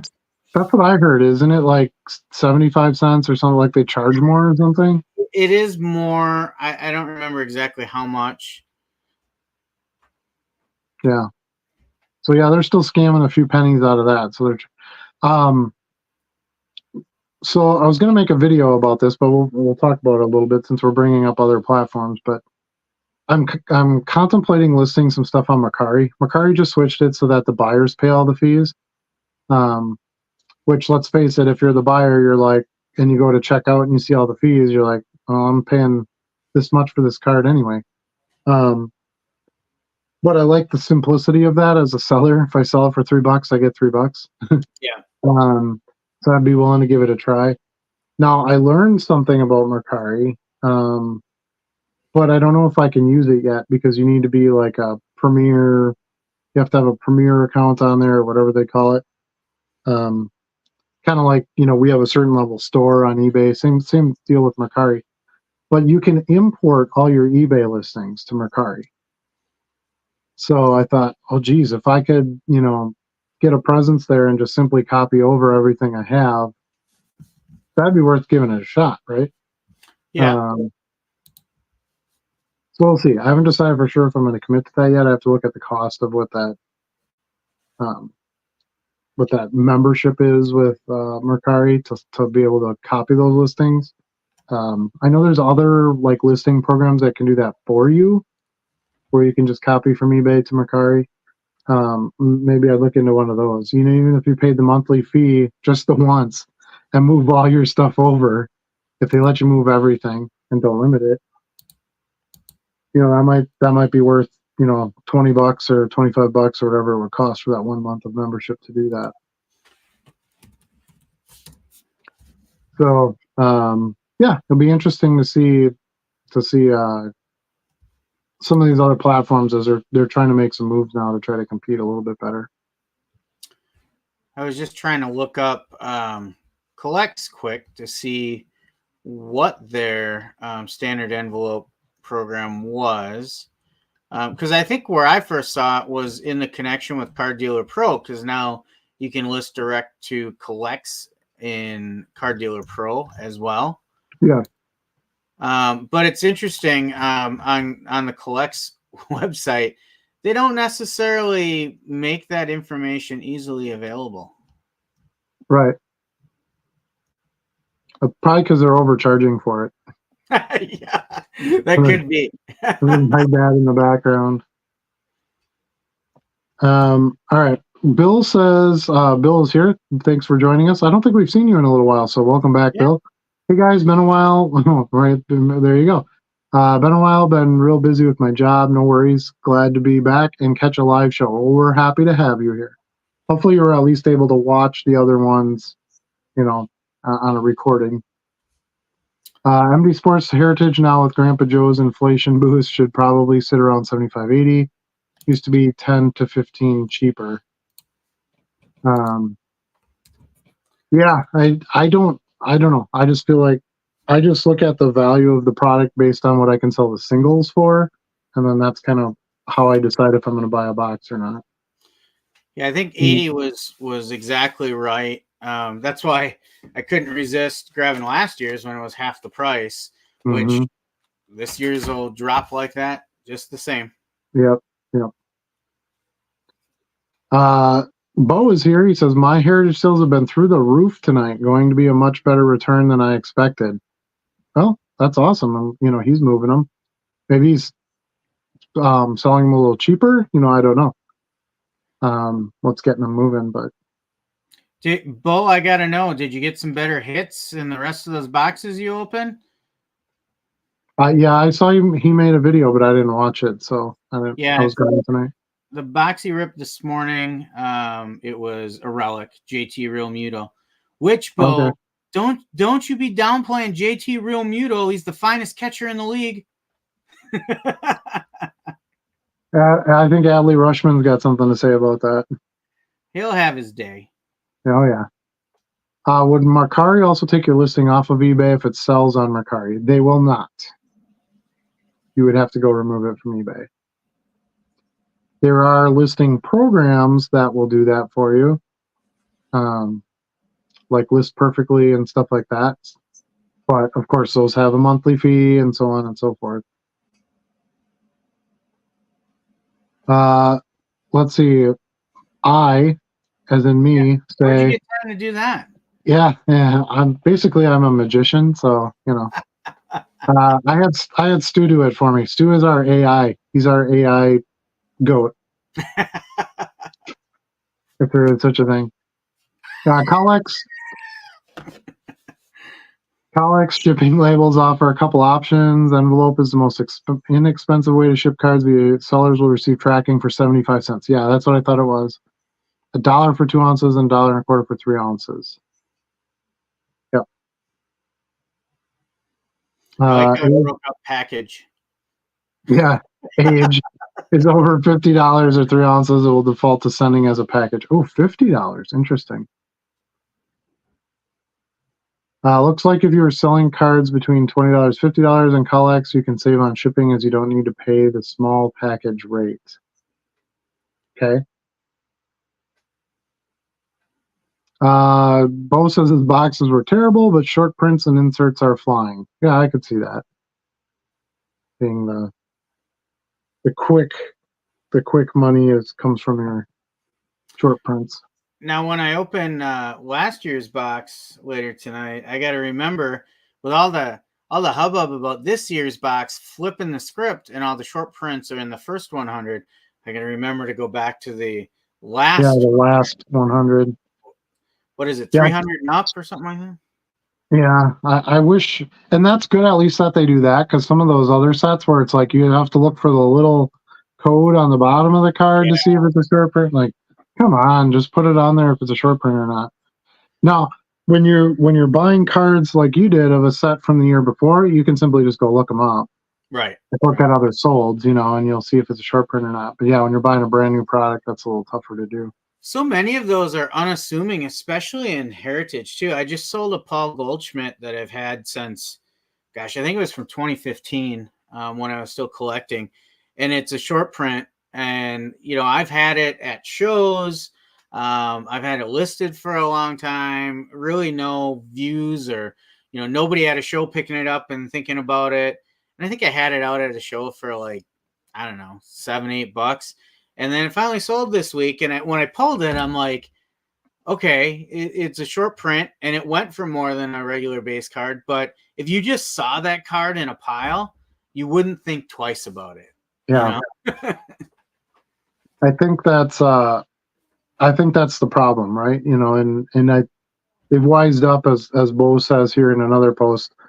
Short prints and variations are all marked on the back. It's about time that they did that. Yeah. One of the things I liked when I was going through the soccer products and I'm trying to learn all these parallels because they all have these goofy names and everything, was all the Upper Deck products have the name of the parallel on the back of the card. How genius is that? Like it's not that much more. Like there was a Pink Tracks was one of the ones that was the parallel. Like who the hell's gonna know? Who's gonna know that? That was from Goodwin Champions, I believe. Yeah, that was great. I just flipped it over and I'm like, Pink Tracks, great. This guy's name, Pink Tracks parallel, done. And some people call certain parallels by different names, and it's just it gets too confusing. I don't know. I feel like they could do a better job informing you of what cards are what. Because then there's like, there's all this concern about, well, let's not scam the new people coming into the market and blah, blah, blah. Well, the manufacturers aren't doing anything to help us out with that. I don't know what a short print is. If I go up to a dealer and he's like, well, I'm asking 10 for this because it's a short print. How would I know? Unless you're familiar with that card. So there's no way to discern that. Can you imagine if the companies put out autograph cards and didn't put anything on there saying that it was a real autograph? Like you can't do that. You have to identify, what your product is. Right. So I would like to, sometimes like mosaic parallels drive me nuts because, there are all these like splashy, explodey things. So I look at this one and it's orange reactive. And then I look at another one and it's like orange neon. And then another one is orange camo, but you can barely tell the camo because it's a bunch of different colored orange squares. Right. And it's like, even if I know the parallels and I look at the card, I can't even tell what it is. And I think that's not an orange reactive. That's just a blue blah blah blah or something. Yeah. I think basketball is the worst too. Like Tuesdays are my basketball listing days, and I swear the set I was in for Panini, when I went to the parallel list, there had to be 25 or 30 different parallels in that set. Yeah. And a lot of them have names that don't easily describe it. It's crazy. And to your point, there's some that are so similar. And I'm on Trading Card Database. And if there's not images of that parallel out there, I'm shooting in the dark. Like, is it this parallel or this one? Yeah, and it wouldn't take that much more effort. Maybe that's something that Fanatics will improve on, but I mean, I look at like the back of the card. Well, let's take Select, for example, right? Select has different variations for its base cards. But they tell you that on the back. Like, this is field level. This is, concourse, whatever. Like, that's not that hard to do. Like, you could easily do that. Yeah. But then let's say you have a concourse card and it's a silver, right? But instead of putting silver on the card, they just put Prism. If it's a pink, it says Prism. If it's a blue, it's Prism. Like, why don't you just put the damn name of the parallel on there then? Because then they'd have to reset the printer. It's more ink. I don't buy that at all. They already had to print Concourse on there and Premier level, and they're trying to pinch pennies, Adam. They're a struggling business. Well, that's why they're going out of business. I'm not a huge Panini fan. Unless it's a sandwich. I like the Panini sandwiches. I feel like at least Topps kind of changes with the time and they do some new things, and I just feel like Panini was just kind of dead in the water for a while. Bill says he needs to get some business cards like me with the QR codes. I think that would really boost my store. I love QR codes. I think they're way underrated, and it's really easy to make a QR code to generate one. When you're building your cards, instead of putting a bunch of web addresses on it that nobody's going to want to type in. And I actually use them a lot at shows. So let's say, because I film at shows, So the dealers will see, me walking around with a camera, and they'll say, "Oh, do you do YouTube?" And I'll say, "Yeah." And they'll say, "Oh, what's your channel name? Do you ever try to find a channel on YouTube or find a store on eBay? It's a huge pain in the butt." So Yeah. I'll just say, "Oh, it's right here." And most of the time, I don't even have to give them the card. They'll just take out their phone, scan it, and they'll say, "There, I subscribed." I get to keep the card and reuse it. So I don't even have an expense to get that, new subscriber in, and I can use it with another customer. That's the other reason why I did double-sided. I want to get as much out of, my advertising costs as possible. So I've got my store on this side, and I've got my YouTube on this side. And they don't charge you anymore for adding QR codes or doing any of that. It is an extra cost to do color on both sides of the cards. Not a lot, like less than a third of a penny a piece or something like that. But I think it's worth it when you're trying to use both sides as a legit business card to have color on both sides. And of course, my colors are these money green colors, so I want that consistency with it as well. But yeah, I think business cards are a great buy, especially as you're trying to build a customer base. It just gets them to go right to your store. You can avoid paying some promotion fees because they'll scan that, go right to your store, and make an order. And you don't have to worry about those promotion link clicks, so it can save you a little bit of money there. So it is a little bit of a cost up front if you get quality cards, but I believe it's a decent. You're literally marketing to the people who actually buy your cards, and I think that's a smart move. Versus you could do, whatever, pay for an ad on Google or what, but you don't know who's going to look at that. We're such a niche what we do. You want to try to target your marketing a little bit. Yeah, I don't know. I think I might be getting closer to jumping on the business card wagon there. I still don't know.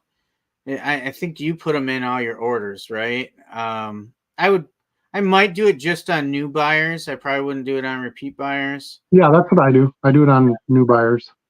Yeah, but I can definitely see the value at card shows. I can see the value of just having a few on me when I'm talking with people, randomly at places. People will ask me, "Oh yeah, what's the name of your store and what's the name of your YouTube page?" Having all that on there would be handy. Just hand them a card. Yeah, I've been ordering business cards for different businesses for years and years and years and years, and I'm a big fan. Pretty cheap. It's easy to throw in an envelope. Doesn't add to your postage or take any extra time or anything like that. It makes you look professional. One of the things that we talk about a lot on this channel is I don't want to be the lowest seller. I want to have a good, solid brand that people buy from and have faith in, and they're willing to, pay up a little bit to get the card from me because they know they'll get the quality service, the quality product, the quality packaging. And part of that is looking professional. Write a little thank you note on your card here, put it in the envelope, and you're good to go. So I shouldn't just handwrite my own cards? You do whatever you want, Charlie. That's it. I ship 100 orders a day. I'm not handwriting my name on my business. Drawing your QR code, putting all your little squares on there. That sounds super fun. You go for that. Peter's joined the show. Welcome, Peter. Found a 5-row of 90s QBs at my LCS. There are over 800 Farf cards in there in lots of quantity. Listing them as a hangout here. Awesome. That's like right up my alley. The other thing I was listing today was those dog tags. Did you see my post in the Discord? Dog tags. I don't think I did. Hold on. I'm going to grab them real quick. Occupy the audience. All right. So Adam's getting dog tags. So if you haven't been out on our Discord yet, Discord, a lot of good conversation out there. That has really been growing. You probably heard us earlier. We talked about we had a few new subscribers join that earlier in the show. It continues to grow every week. It's become a great community for discussion. We talk about everything from what we're picking up, what we're selling, how we're shipping things, where we're getting supplies, just general joking around conversations. I talked a little bit about how I feel like Oscar the Grouch sometimes today when I'm shopping on eBay for lots.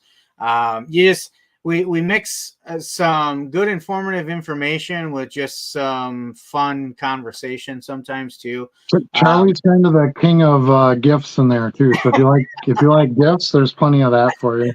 I've told people before, if I could, I would talk only in GIFs. Yeah. It's kind of funny you mention that because I'm old enough to remember when Facebook first added GIFs as an option. Mm-hmm. And so my very first post when that was out and I was able to search was I posted a GIF, of course. And the only words I put on it was, "This is it. From now on, all you get is GIFs." That's it. I'm not, no more pictures, no more witty comments, just GIFs.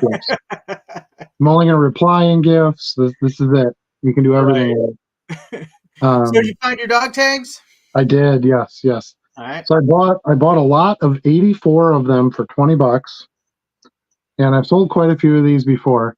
So these are called Pro Tags. Have you ever seen these? No. They're basically the size of a card, but a little bit thinner, right? But the length is about the same. I don't know if you can see that okay. But yeah, they're a little bit not as wide. And of course they have a hole at the top because you can hang them on a chain. In fact, they sent them. You decorate your Christmas tree with them. They sent them all on a chain here. I saved the chain. I'm going to give it to Luna. She likes that for craft stuff. But yeah, they did it of all these different players from 1995, I think it was. Yeah, 94. This is Sir Randall Cunningham here. But they're kind of cool. On the back, it's got the picture and the bio, and then along the top or along the side, it has this really cool spot for an autograph to get an autograph. Okay. See that, and then like right here, it says player's autograph or whatever, and you have them sign in. Yeah. They are licensed. They're a real nice plastic, kind of like the phone cards were that were made at that time. Yeah. And just looking for some different things to sell. And one of the other things I liked about it was it wasn't all just like the huge name players. Like it's like a 240 card set or something. You've got stuff like here's Bubby Brister. You got Fred Barnett. They're in team order. That's why you're going to see all Eagles here. But here's the Jets. Rob Moore. Ronnie Lott when he went to the Jets. Mark Jackson with the Giants. So I like that part. That it's not all just the big names. Of course, you have Emmitt Smith and Barry Sanders and Brett Favre. All that stuff's in there too. But it gives you a chance to get some of those cool insert type cards of players that you don't normally even see cards of. Speaking of some of those more unusual inserts, I came across something. There's up in Hurley, Wisconsin this weekend. There's like an estate auction, and they're listing a bunch of cards from. It was like a hardware store, so maybe it's closer to Weston's range. I know I won't make it there to do a pickup, so I'm not going to bid on anything. But I saw in the images as I was checking it, they were these 90s Pop Warner inserts, and they were like a yellow acetate card. Yep, I remember those. I hadn't seen those before, and I'm like, those are definitely something I would buy. They're just really cool. But I have not seen them out at card shows anywhere going around. Yeah, I remember those, but I haven't seen them since like back when they came out. Maybe I need to go back and bid on that box. Maybe. Each box was like 700 cards. I think the bid when I looked at it was up to like $42 so far. Oh, that'd be worth it for 700. Yeah, I think so too. Oh, hell yeah. But I'd have to drive to Hurley to pick them up. Might be worth it. Make a road trip out of it. Yeah. Yeah. So, I'm buying a little bit of the weird. I bought a huge lot of SI for kids stuff. I started running lower a little bit on SI for kids. I sell a ton of them. I sold 2 Wembanyama posters this week out of the magazines. So I love that when I sell that kind of stuff. I have not tried to sell a poster out of this. Yeah, gotta list the posters, man. They're free. I got kind of a pain to ship. And I'm like, I think the posters they would like. Oh, well, sure, that's different then. Yeah. Yeah, my kid's not going to be interested in that. So, Yeah. but they're kind of a pain to ship. You know, you have to buy one of like the big poster top loader things. Is what I did. I actually didn't buy any. I have some from other stuff, and then I Yeah. just basically cut out two big size pieces of cardboard and tape it inside that and ship it. So you can still mail it as a flat and stuff, but Yeah. you know, a little bit more supplies than a baseball card, but at least you can get it out there. That actually reminds me, I was surfing around on YouTube the other night and came across this gentleman. What caught my attention is his hook was, all these guys that use thermal labels are wasting money. Let me tell you why. I saw that video. I know what you're talking The about. guy who sounds like Kermit the Frog? Yeah. Okay. Or Yeah. Patrick. It sounds like Patrick Mahomes. Yes. So he prints on, spoiler alert, he prints on the envelope. No big secret there. But at the end, I was kind of intrigued for a moment. He was shipping some of the oversized jumbo Pokemon cards.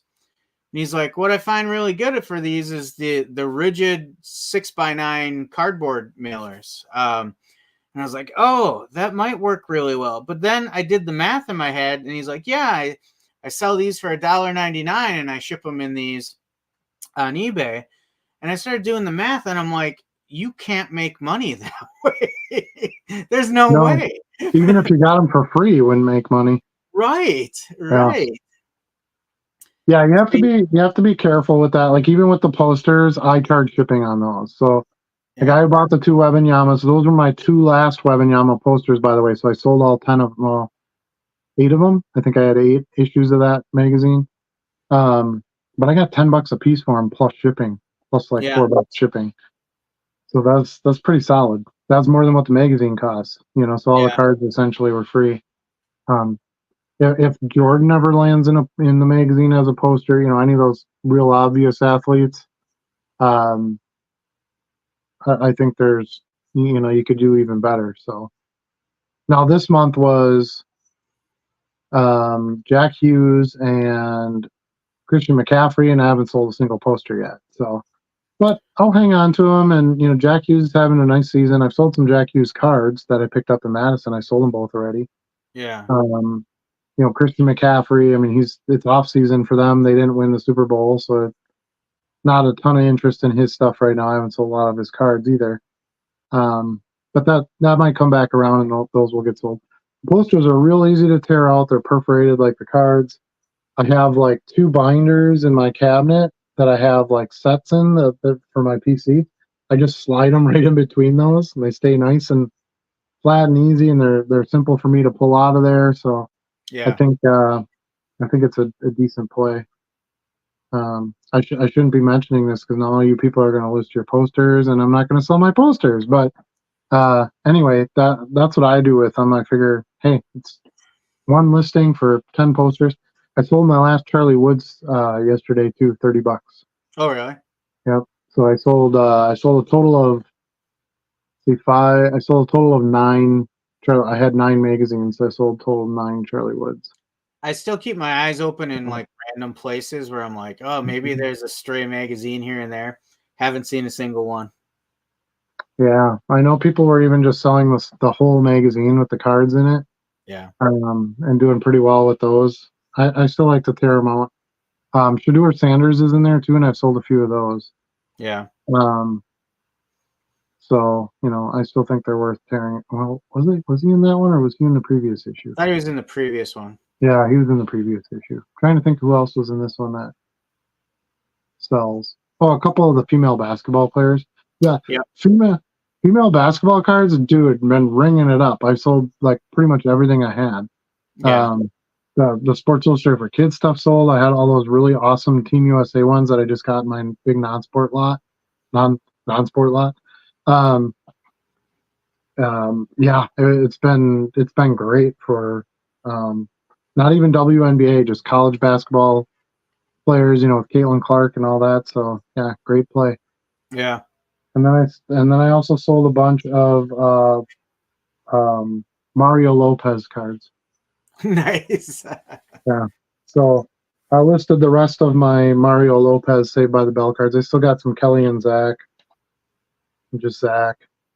I listed all the Kelly Kapowski because yes, but the ones with her and Zach, I still have to listen to that stuff yet. But yeah, lots of interesting sales. I like this time of year in a way because I don't have these big runs on the sports cards, and I'm forced to buy those. I can start playing some of the other stuff. And Marvel stuff does really well. Got a really nice Deadpool card sale today.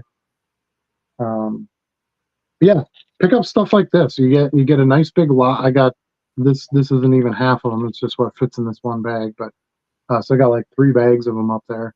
But 84 cards, $20 shipped. That's a no-brainer. I didn't know exactly which ones were in it. They kind of had them spread out, so I could see a few of them. Saw there was a Steve Young, but there was a couple Steve Youngs, a couple Marinos, a Favre, Aikman, Emmett, Barry. Like the names that you would want to be in there were also in there. I mean, I'm asking $8 for the Favre. I just listed it a few hours ago. I already got an offer for $6. So if I sell the Favre, that's like a third of the money right there. And then I'd have 83 more to sell. So I believe that there's good potential for that. A lot of players that I don't have any cards of, like Daryl Talley. I have no Daryl Talley cards. And I don't really want a base 1984 Topps Daryl Talley card, but something like this is cool and different, and yeah, you know what I mean? It adds value to players who maybe don't normally have value and don't have a lot of cards. That's what I like about this kind of stuff. I know I'll sell the Randall Cunninghams. I know I'll sell the Favres. I'll sell the Marinos. Those will all go for decent money. But then some of those smaller names will really add to the pile. Right. So, what was our other topics tonight? Do we need to get back? Grading cards was our other topic. Yeah, grading cards. So let's. We just got one comment here from Dan. We'll get to this quick. Gifts are life. I do the same talking gifts, but I didn't want to spam your Discord. Yeah, don't spam the Discord, but replying in gifts here and there is definitely encouraged. We are gift supporters. Oh yeah, Bill. I forgot. Bill asked this earlier. Do you guys ever print out a store coupon and include it in your envelope when you ship an order? I don't do anything that costs me money when I ship out. I mean, my business cards cost me money, but no. I have. Go ahead. I send digital coupons pretty regularly, and if I have watchers, I'll send them, offers on stuff and include a digital coupon with that. But a physical coupon, I don't know that would get me any further. But I do have an easy way to get to my store. So with the business card. Just last weekend, actually, I was looking at this. Because I was on my promotions page and I was working through some coupons, and there's a nice easy link there to, print one, do a paper print of one. So I checked it out. I'm very impatient when it comes to that stuff. If I can't do it in a couple clicks and, 30 seconds to a minute, I'm like, that's not worth my time. My problem with it was I could not quickly get it to print in an actual coupon size. It wanted to print in a half a page size. And I'm like, I'm not printing a half a page coupon. If I can print one sheet of paper and print out 9 or 12 coupons and cut them out and put them in there, maybe I would do that once in a while. But it wanted me to print 2 coupons per page. And I'm like, that's not effective for me. And I'm sure there's a way to change that up, but like I said, I get impatient with that. Like if it's not easy to use and I don't think there's going to be a huge return, you lost me. I wonder if you can download the coupon image and then you can just make your own and just throw a bunch of the images. That's what I was going to do. And that's the point where I said, okay, now it's not worth my time. Yeah. And I don't know. Yeah. I don't foresee myself doing that. That's ink and paper and all that kind of stuff, and you got to cut them out, and nah. Well, if you weren't wasting all the money on thermal printers and labels, then you'd have plenty of ink and paper to use. Well, my thermal labels are free, which, by the way, I learned in our Discord. Shout out to the Discord. Yeah, and it's funny, I was talking to Bree about this. We went for a walk on lunch today, and I said, I've probably printed like 20,000 labels on my thermal printer, and it just keeps trucking along. Yeah. And I figure if I can get 100,000 labels out of that thing and I got to buy a new one at $50, it's worth that. It was worth every dime. Yeah, and I didn't even pay for mine. Somebody bought it for me. So even better that way. But yeah, it's a no-brainer to have a thermal printer that works. Yeah. I'm a convert. I appreciate it now that I have it. Yeah. Although I could do without it, misprinting a label like one every 30 labels or something like that. It makes me spit an extra one out. That drives me nuts. But again, because I'm impatient. Well, I'll tell you a good way to solve that problem is to use the UPS labels. They're a lot thicker. Yeah. A lot sturdier. So they don't, when you peel the back off, how it all curls up and everything. Yeah. These don't do that at all. This is what you get after you peel off the UPS ones. Yeah. Even the backing is really, a lot nicer. But the label's a little bit thicker, paper stock to it. They stick a little better, a little easier to peel off the page, and they don't misprint. Nor does the fan fold kind of fall on top of each other. Yeah. Because they're a little more flimsy. Big fan. So I'm going to continue to use the UPS ones for sure. So did you have to create a UPS account to get them? Yes. Okay. So create an account, order supplies, and then never ship UPS UPS. So yeah, pretty much. Now you have to have a business tax ID number, an EIN. Oh, okay. Yeah. So those of you who are doing this legit or in a real size, I'm sure you have that, but yeah, you have to have that. You can order some supplies as just like a person with a UPS account, but you can't get the big boxes of labels and all that stuff. Okay. You can only order like the envelopes and I think some of the bags and smaller supply stuff. So, but yeah, and it was funny because I thought about that and I kind of had a conversation in Discord with somebody too about the UPS labels, and I'm like, well, if I don't ship much stuff UPS, are they going to just not send me labels? And I'm like, well, I'm willing to take that chance to start out with 6,000 labels because they send you a legit amount right up front. And they sent me some 4 on a page labels too, which is kind of interesting. Yeah, here I can show you. I don't know what I'm going to do with those. But they sent me a ton of them. There's probably like 75 of them, 50 of them, something like that. But they're regular labels. They're for UPS shipping only, in case you were wondering. Okay. But yeah, they're 4 on a page. I don't know if you can see that. It's kind of split there, and then it's split on either side here. So I don't know. I thought, well, maybe I'll just use them as like stickers or something. The good, nice, big white stickers. Maybe I'll print something else on them and use them for like labels for card show or something. I don't know. Don't know, but I got like a whole ton of those. I guess worst case scenario, I could just take a scissor to them and cut them into fourths, right? And then feed them through as singles. Probably could. But those you can order with a non-business account. Okay. So if you don't want to open, have an EIN number, you can go ahead and order a pack of those, and you'll get 4 on a page. Like I said, you'll have to do the manual work of splitting them up if you want to use them in your printer. But they're free. So otherwise, the box of 6,000 is a fan fold. It's a two sticker fan fold, which I wasn't a fan of when I used my last set of labels.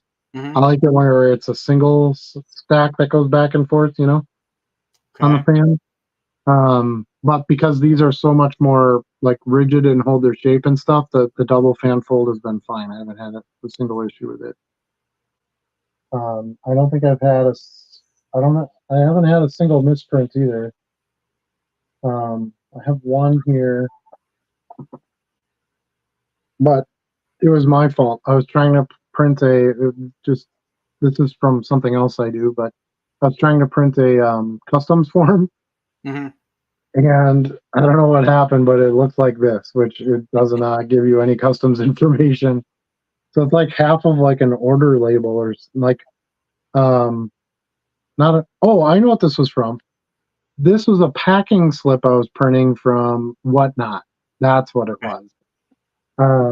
And it turns out you can't do it that way. I had to go in and stupid me, I go into Whatnot and I'm like, oh, just print my labels and ship these. Well, I never set anything in like my shipping settings and whatnot. So it was Okay. like whole sheet of paper and like all this other stuff. And so that's what that was. So it was my own misprint on it. But yeah, love the labels. They're fantastic. So I'm really pleased with them. Those do not say anything on the back of them. It just says UPS. Wait, what does it say on here? Those are written on. Trying to find one I didn't actually write on yet. That one's written on too. I was taking notes on them yesterday. I use my unprinted labels as my notes. But anyway, they say here you can kind of see it here. They have like the little UPS logo here, and then it just has like instructions on printing the label and how to apply it to your item. It says, "Oh, this is to reorder your thermal Apply labels." sticky side down. Right. It's actually reordering instructions. It says access to our supply website at ups.com or call us. Call us. Who does that? Come on. And refer to label number 02774006 when you place your order. I've been ordering stuff from UPS forever with other jobs, other businesses that I've been in. So I knew what to do right away. I went in and I saved all my favorite supplies. And so when I log in, they'll be right there and I just hit reorder. So it's real, after you place your first order, it's real simple after that. First one, you kind of got to dig through it. There's a couple different label options and stuff like that. But I suggest the box of 6,000 fanfold. Um, they work fantastic. Now, we did have someone in our Discord that ordered them and they didn't fit, which I was like, I don't know how that's possible, but didn't fit in the printer that they had. So, but I had no problems. I fed it right in just like the other labels that I used, and they actually print a lot nicer too, a lot darker. You can see it raises a lot more of the thermal out of these labels than the other ones. Probably because they're a little bit heavier stock. Because I think the label, it's like a chemical they put on the top of it, right? That turns it Yeah. to the black when it heats. Mm-hmm. So that might be part of it. Maybe they've just got a better layer of, thermal juice on it. I don't know. Thermal juice. Thermal juice. But that's my review of the UPS labels. Not that anybody asked, but yeah, The thermal juice. thermal juice, hot juice. It's hot juice. I think we're about to go down a rabbit goat hole. Heat juice. Yeah. If you're nice to me, I'll send you a couple pages of my heat juice, and you can try it out. Well, I won't be able to get any from UPS because I won't have a business account. I don't have an EIN. Well, go get one. Just start an LLC. It's free. It takes you like 2 minutes on the IRS website. Does it really? Yeah. Yeah. You just have to register it, and then you. I don't know. Kind of like being an outlaw. I mean, whatever you want to do, there's some advantage.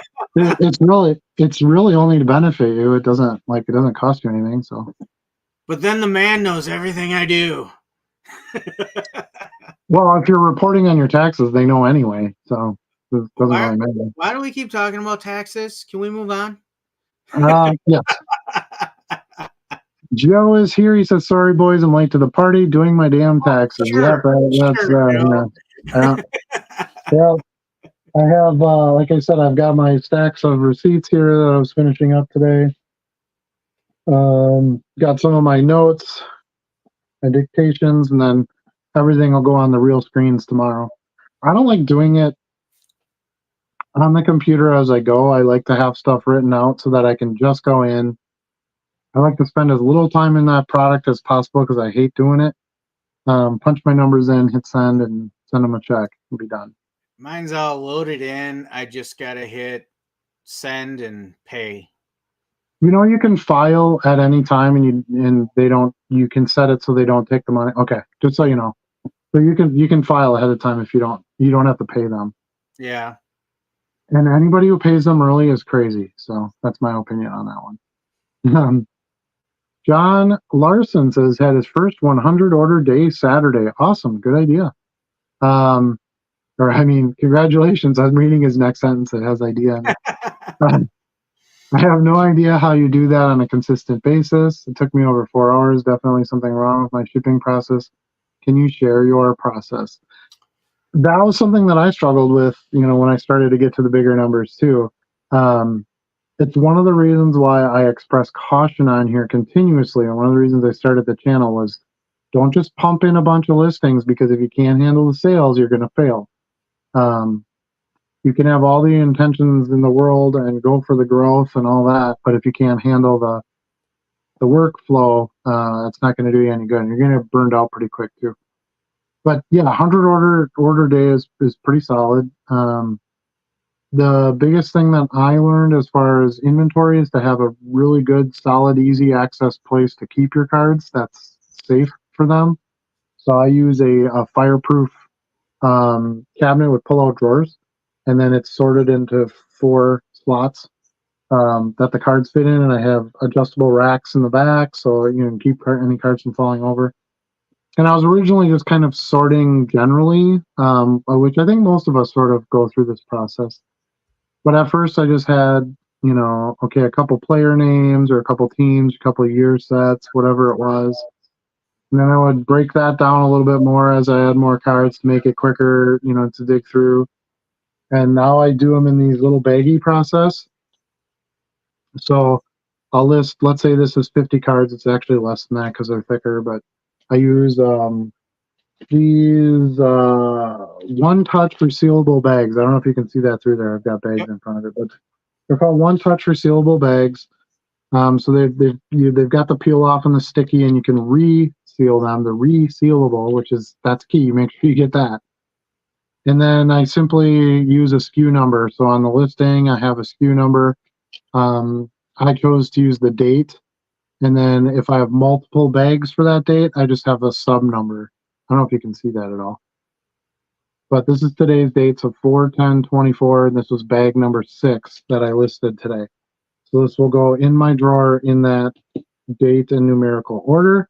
And then I have that on the SKU that only the seller can see on the listing. So when the card sells, it'll say, Randall Cunningham dog tag, and it'll say 4/10/24/6 SKU. Simply go to that bag, open it up. I just maybe have a few cards to dig through to find the one that I need, and reseal the bag and move on. And then as the bags break down, when I get down to just a couple cards, I'll pull those out, reuse the bag, title it with a new date, edit those last couple cards I got in here, if I have any left, to the new bag number, and put it right back in the drawer.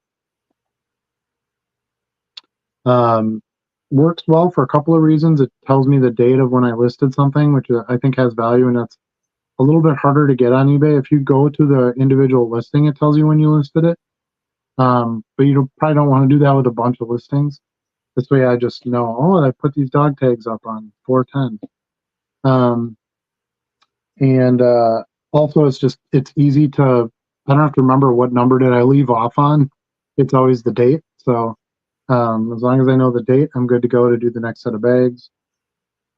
And it's easy to keep them in order because date is very, logical numerical placement. So, and kind of the perfect count. Like there's 30, in general, there's 30 days in a month. So you're going to have like 30 bags and then you're going to have move on to the next month. So it kind of even sub breaks it down. The month is a little bit easier to manage, to go through chunks. Because now that I have more drawers of these full, it's not like, oh, I go to the one drawer where I have these. Now I have 6 drawers of these. Don't remember where the April month is. Now I do have a label spot to put labels on the front of these drawers, which I intend to do that eventually too once I move to my new office. And I'll probably label it like what months are in there or something like that. But anyway, let's say I don't have labels on there, and I open the first drawer and it's all January bags. Well, I know I got to go a couple drawers down because to get to April, if that makes sense. So anything you can do to speed up your picking process will definitely help you on the sales end. Yeah, I think that's the piece that often takes folks the longest if they don't have a really good organization strategy. I mean, the printing and stuffing labels in envelopes, that piece is pretty straightforward. But the picking the cards is what can really suck up your time. I'd say there's 2 things that take up about 80% of my day on average, and that's listing and picking and shipping. And then everything else is, what you can get done in the meantime. So anything you can do to speed up those 2 processes will really open doors to expand and grow. So scanners, listing programs, the SKU system, easy way to manage your inventory. I know a lot of people that just have 5-row boxes and they put their cards in that. Well, that's great until you have 20 boxes. Now it's kind of a pain. You'd need a shelf system where it's only an individual box. You'd have to be able to slide it out. If you leave a top on it, you got to pop the top and the drawers just work perfect. You slide them out. Everything's right there. They're still protected. It's fireproof. So that's how I do my inventory once it gets listed anyway. My to be listed stuff is in 5-row boxes, and I go through my stacks as it goes. But once it's listed and I'm responsible for it, I'm basically just the custodian until the buyer comes, the escrow person, whatever you want to call me. So I want to make sure that I take care of that until that buyer comes and it's ready for me to pick and get sent to them.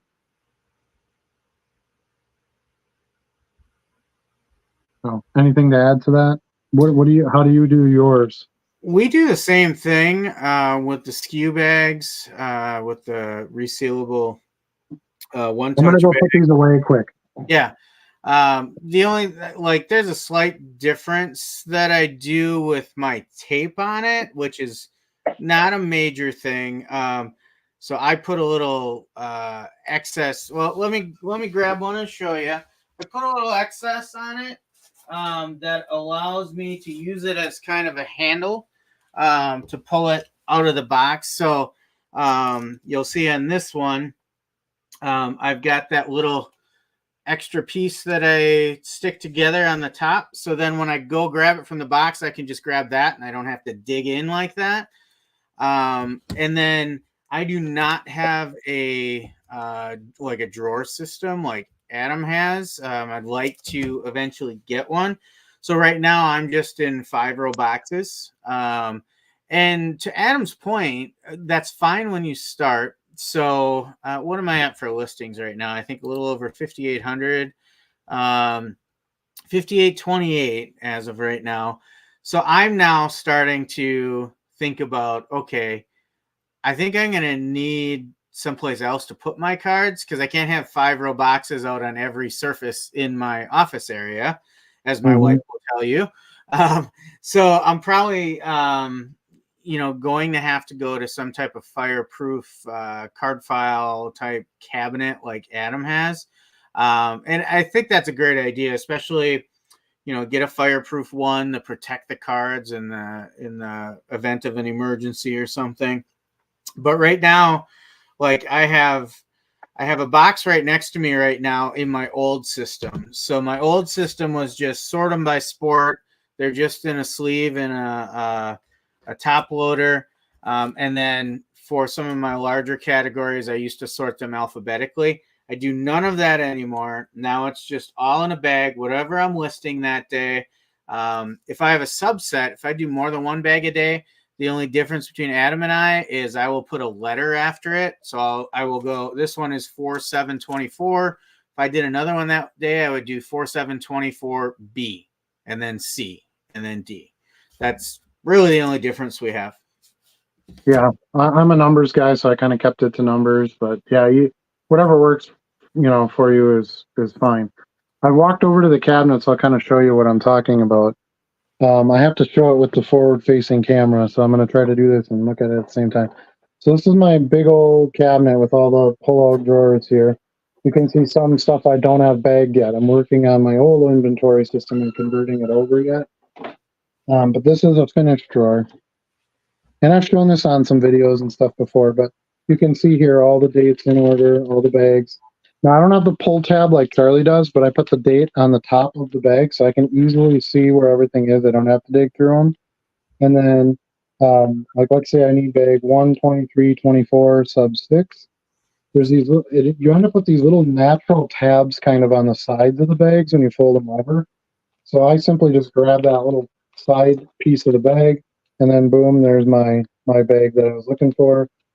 Pop open the flap, pull the card out that I need, and then boom, it goes right back in. And then one thing I like to do at the end of the week as kind of a reward for all my hard work is I go through all the drawers that are complete, and I start pushing the bags forward because you took cards out of the bags and you made space, to constantly be able to take advantage of the space as much as possible. And then once I get to the last row, I should have a few bags of open space that I didn't have before that I can continue to build on. So hopefully that helped a little bit, if you could see it.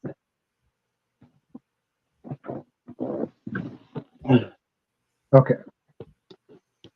I'm going to get you back in the holder here. Don't tip over. Don't tip over on me. Hold it. Hold it. Right. All right. Lofi Joe is here. He says he's sorry he's late. He's on a condo board. No, thank you. Yeah. My wife was on our HOA board for a while, and it was not that much fun. Let's see. I'm going to try and do 2 card shows in 2 days. Maplewood in Minnesota and Stevens Point on Saturday. Well, that sounds fun. A little bit of a drive, too. There's some space between those shows. So, yeah, good luck. Hopefully you get some success with both. Joe says he started listing some Hollywood cards and he started laughing as Bo socked. Oh, I saw that Bo sold some Hollywood cards and I cracked up. Okay, I gotcha. Yeah, I saw a lot of Hollywood cards. Do you pick all the cards and then go back and put them in envelopes? About how long does it take for you to pick and pack a 100 card order roughly? So, I mean, if you did it in 4 hours, it's actually not terrible, to be honest with you. So I pick all my orders first because my cabinet is over there and my mailing station and desk and all that is over here. So I'll go pick all my cards and then I bring them all over here and I make a stack of them, essentially. And then because I have YouTube, I basically have to judge, okay, do I want to make a video out of this or not today? Can I make a video out of this today? Do I have time? And if I'm going to make a video, then I start kind of sorting them a little bit so that it makes sense when I'm filming. I can show what cards sold and that kind of thing. And then yeah, basically I go to my orders that are awaiting shipping. I search by user because I want to make sure that all the orders from that user is combined. I don't like the combined order button. It doesn't work that well. So that's how I do it. And then I print the label. I'll copy that label number if there's multiple orders, to put the tracking in on their other orders. And then I'm done. So I would say 100 orders. I could now, if they're all bagged inventory and I'm not digging, probably about 2.5 hours, I would say it would take me pack to ship. Because usually I'll do that super early in the morning before anybody even gets up. So it's kind of like my pre-day day. um, and usually I'm up about 4 and I'm probably done about 6:30 on like an average 100 order day. So probably 2.5 hours. But I could get that down if I didn't have some cards I still have to dig out. Right. And through attrition, I'm switching some of them over manually, but I kind of just plan to, as stuff sells, that'll just reduce how much of that I have, and that's really actually worked pretty well that way. So every day I go to pick, there's less and less cards that I have to grab from the unbagged inventory. So yeah, figure out your inventory system early, because you start getting to 20, 30,000 listings and then try to go back and adjust it. It's a good chunk of effort for sure.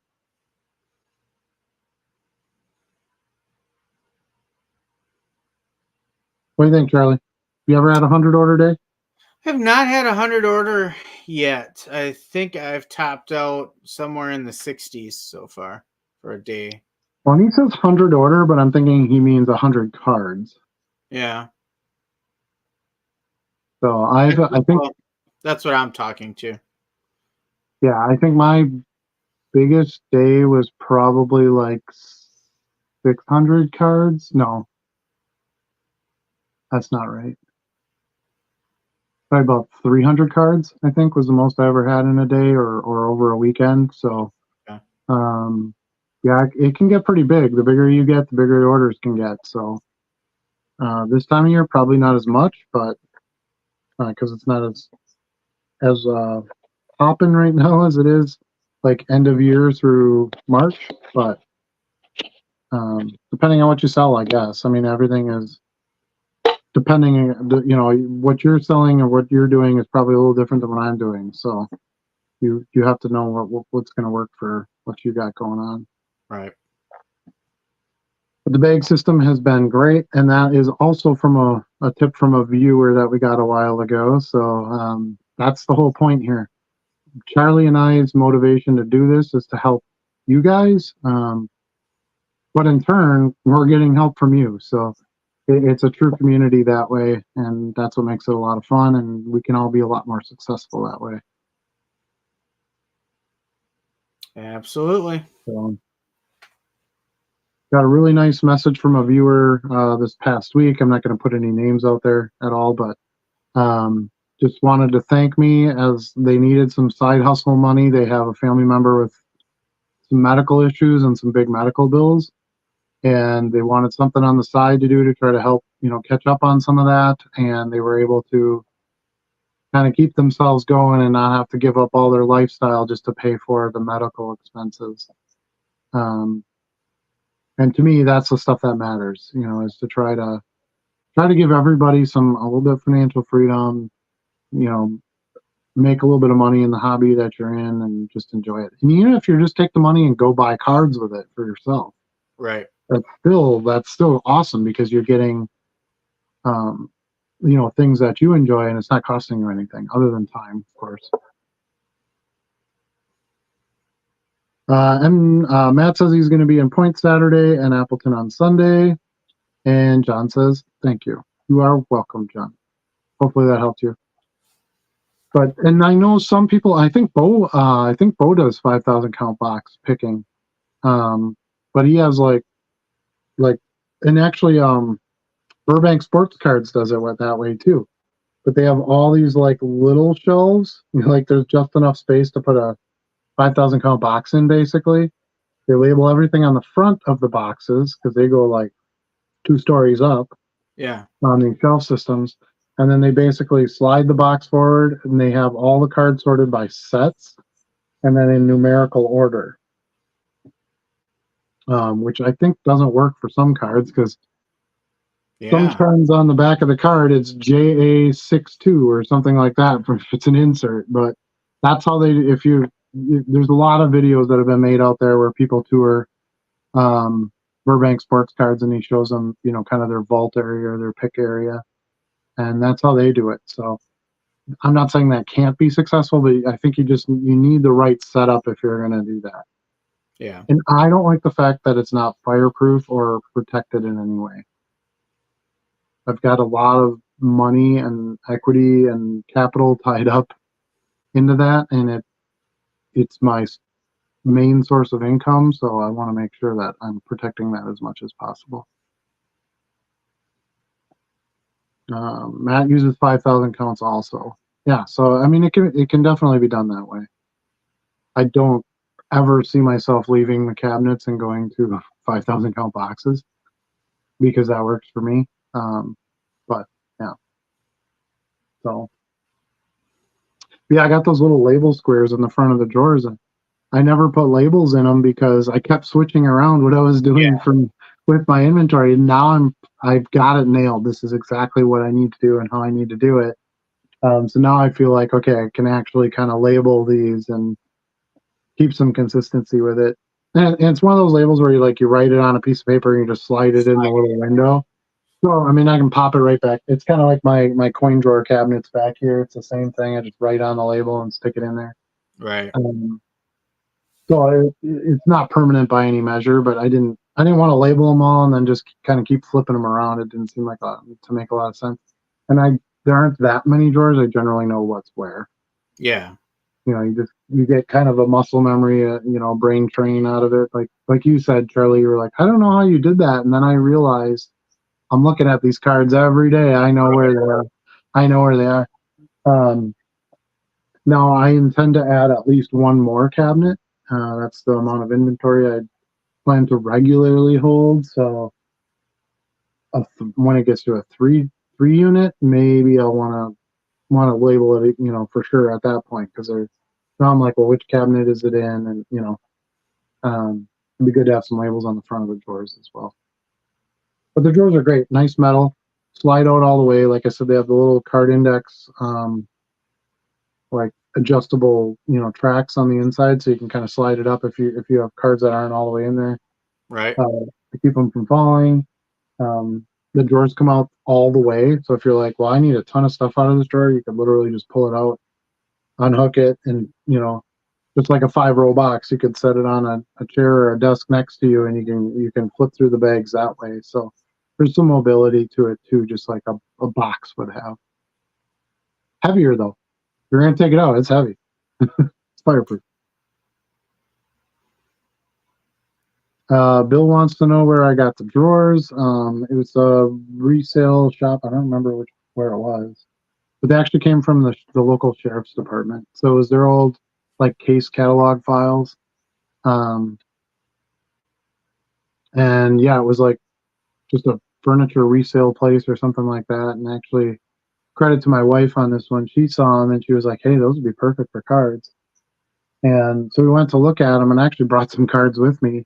I was like, "Yeah, these are perfect. I can fit four rows across in one drawer, which is the perfect amount." It's, they were pretty deep. I like the adjustable, card sliders, and yeah.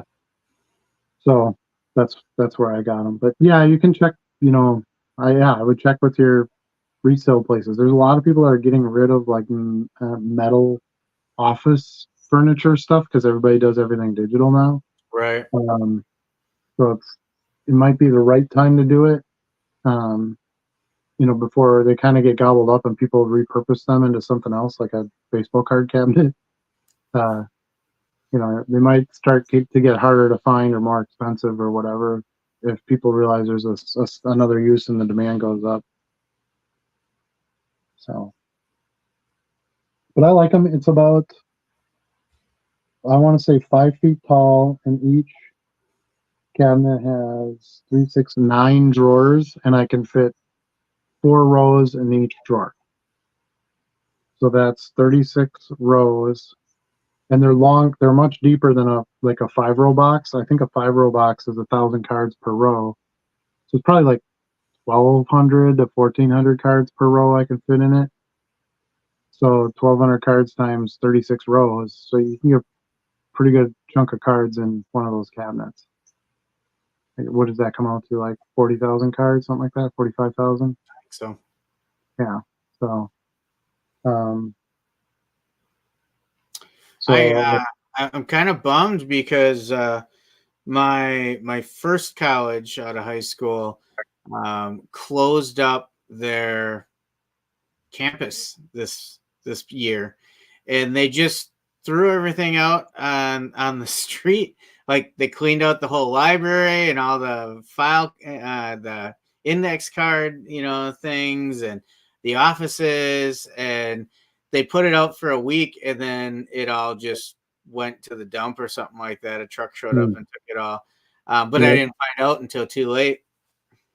Yeah, and I think that's where a lot of this type of stuff ends up, because who needs a card catalog? I mean, Yeah. 2024. So yeah, you kind of have to, in a way, we're kind of salvaging these things so that they do have a purpose, and they're heavy. You need a good spot to put them. They have to go on a floor. You're not putting this thing on a shelf or anything like that. But yeah, they work perfect. I can't think of anything that would be better to put cards in. Average Dave suggests check out colleges at the end of the school year. A lot of them will get rid of office stuff. It's a good idea. I know the U of O does. Yeah, I think Charlie kind of hit the nail on the head though. Like you're looking at like libraries and offices that would use like a card filing system, stuff like that. A lot of those, they're either gone or they're just, this is it. They're done with it and it's going. So this is the time to try to salvage something like that, or they're all going to be gone in a very short future. Yep, for sure. I believe. So. All right, so we never really got to the 2 grade or not 2 grade, so maybe we did it. We started to propose that topic, and then I don't know, Rabbit Goat Hole got us or something. It did, as usual.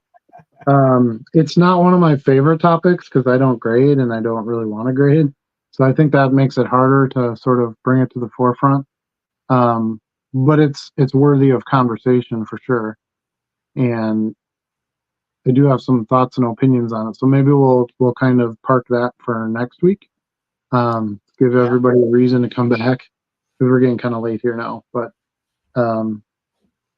yeah, keep sending us ideas. We like to have some fresh topics and see where they take us. That's part of the fun. So make sure you message us on that. Please give this video a like if you're enjoying it. Please subscribe to the channel if you like what you see here. I do make videos as well. We've got the live show here, and I had shorts, and we do some card show videos and things like that. So I think there's some content there that you'd enjoy. If you think anybody else would enjoy it, please share it with them. Subscribe or not subscribe. Ring the bell for notifications. Sign up for notifications so you get notified when I post a video. I do have a Patreon account if you're looking for some extra content. I post some extra sales videos on there, some tips and tricks, and a few different things when appropriate. So you can check that out too. And that's patreon.com/thedollarbox. Of course, join the Discord if you have not. We've talked about that quite a bit tonight, but that is a great group. It's free. And again, that's called the Dollar Box. So just search that out on Discord. Maybe Charlie will put a link in there for us. I created a unexpired link today. Finally, every other time I've done it, I forget to hit the unexpired part. But yeah, I created one today and put it in a YouTube video by request, and we got like 3 or 4. I don't know if you saw. We got like 3 or 4 new members, like all back to back today. Yeah. So yeah, we're trying to grow that community too. It gives you all a voice. I mean, you have to listen to us every week, so it's a place for you to have conversation, give feedback, more than just the chat, the text chat portion here. There we go. There's a Discord. I'll put that on the screen here. But yeah, check that out. I think you'll enjoy it. It's fun. Peter just started name calling us. I know. I was gonna just say it's too late. It's too late for a fight, so I was just gonna ignore it. But yeah, no gentlemen. We don't do gentlemen. But yeah, look at the Discord and join us there. That's a lot of fun. More national talk. We'll talk some grading stuff. We've got a lot more coming down the pipe. But I think that's it for tonight. I don't really have anything else to say. Keep listening, keep shipping, keep working on your efficiencies, keep working on your accounting, how your listings look, all that good stuff. And give us feedback. We want to know how we're doing too and things that we could do to improve. Absolutely. That's it for this week. Thanks so much for watching. Those of you watching it recorded, thanks for watching it. Afterwards, we appreciate you. Hopefully you can join us live next time. We are live every Wednesday at 8 p.m. Central Standard Time. Oh, before we go, super congrats to Charlie on his new coaching position. Yeah. So I thought I was going to take the summer off. I resigned my position where I was at last year. And I thought I'm going to take a gap year and do some other things, spend some extra time with the family.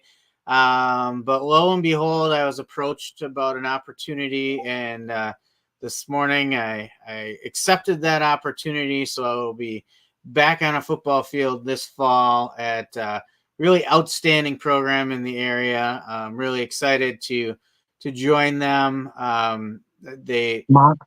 old high school. Yeah, that's the rumor. I didn't see you on the wall when I went for the tour the other day, but I'll keep an eye out for it. So mine's the one on there in graffiti that they keep trying to cover up. Yes. So late July, we'll start football activities again, but I'll still be here on Wednesday nights.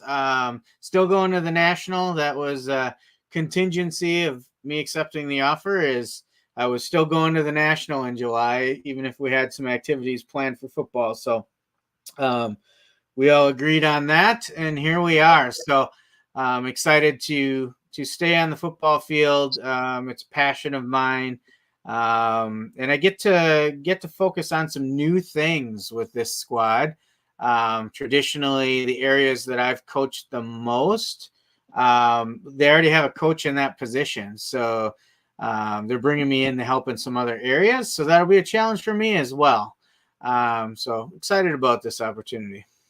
Yeah, I know you'll do well. I'm sure they saw what you had accomplished previously and felt like you were the right fit. So it's a great program there. So I think you'll have a lot of good things at your fingertips that will help. Will help you, and you get to shape some kids, and that's really the best. And one of the interesting things too is still in the same conference. So I will play against, some of the kids that I coached the last 2 years and continue to see them develop and maintain some of those relationships across lines, of course. But it's always nice to see them at the end of the game and chat for a bit as well. Yeah, you shake hands after the game. That's how that works. That's how that works. Your mortal enemies till after the game. So right. All right. Well, awesome. Congratulations to you and good luck. Thank you. We know you'll do great. And we look forward to some awesome football stories on Wednesday nights. Yeah. That you can share with us. So, all right. Good. Thanks again, everybody. Have a good night. We'll let you go. And we'll see you next week, 8 o'clock Central Standard Time. Peace out. Peace out.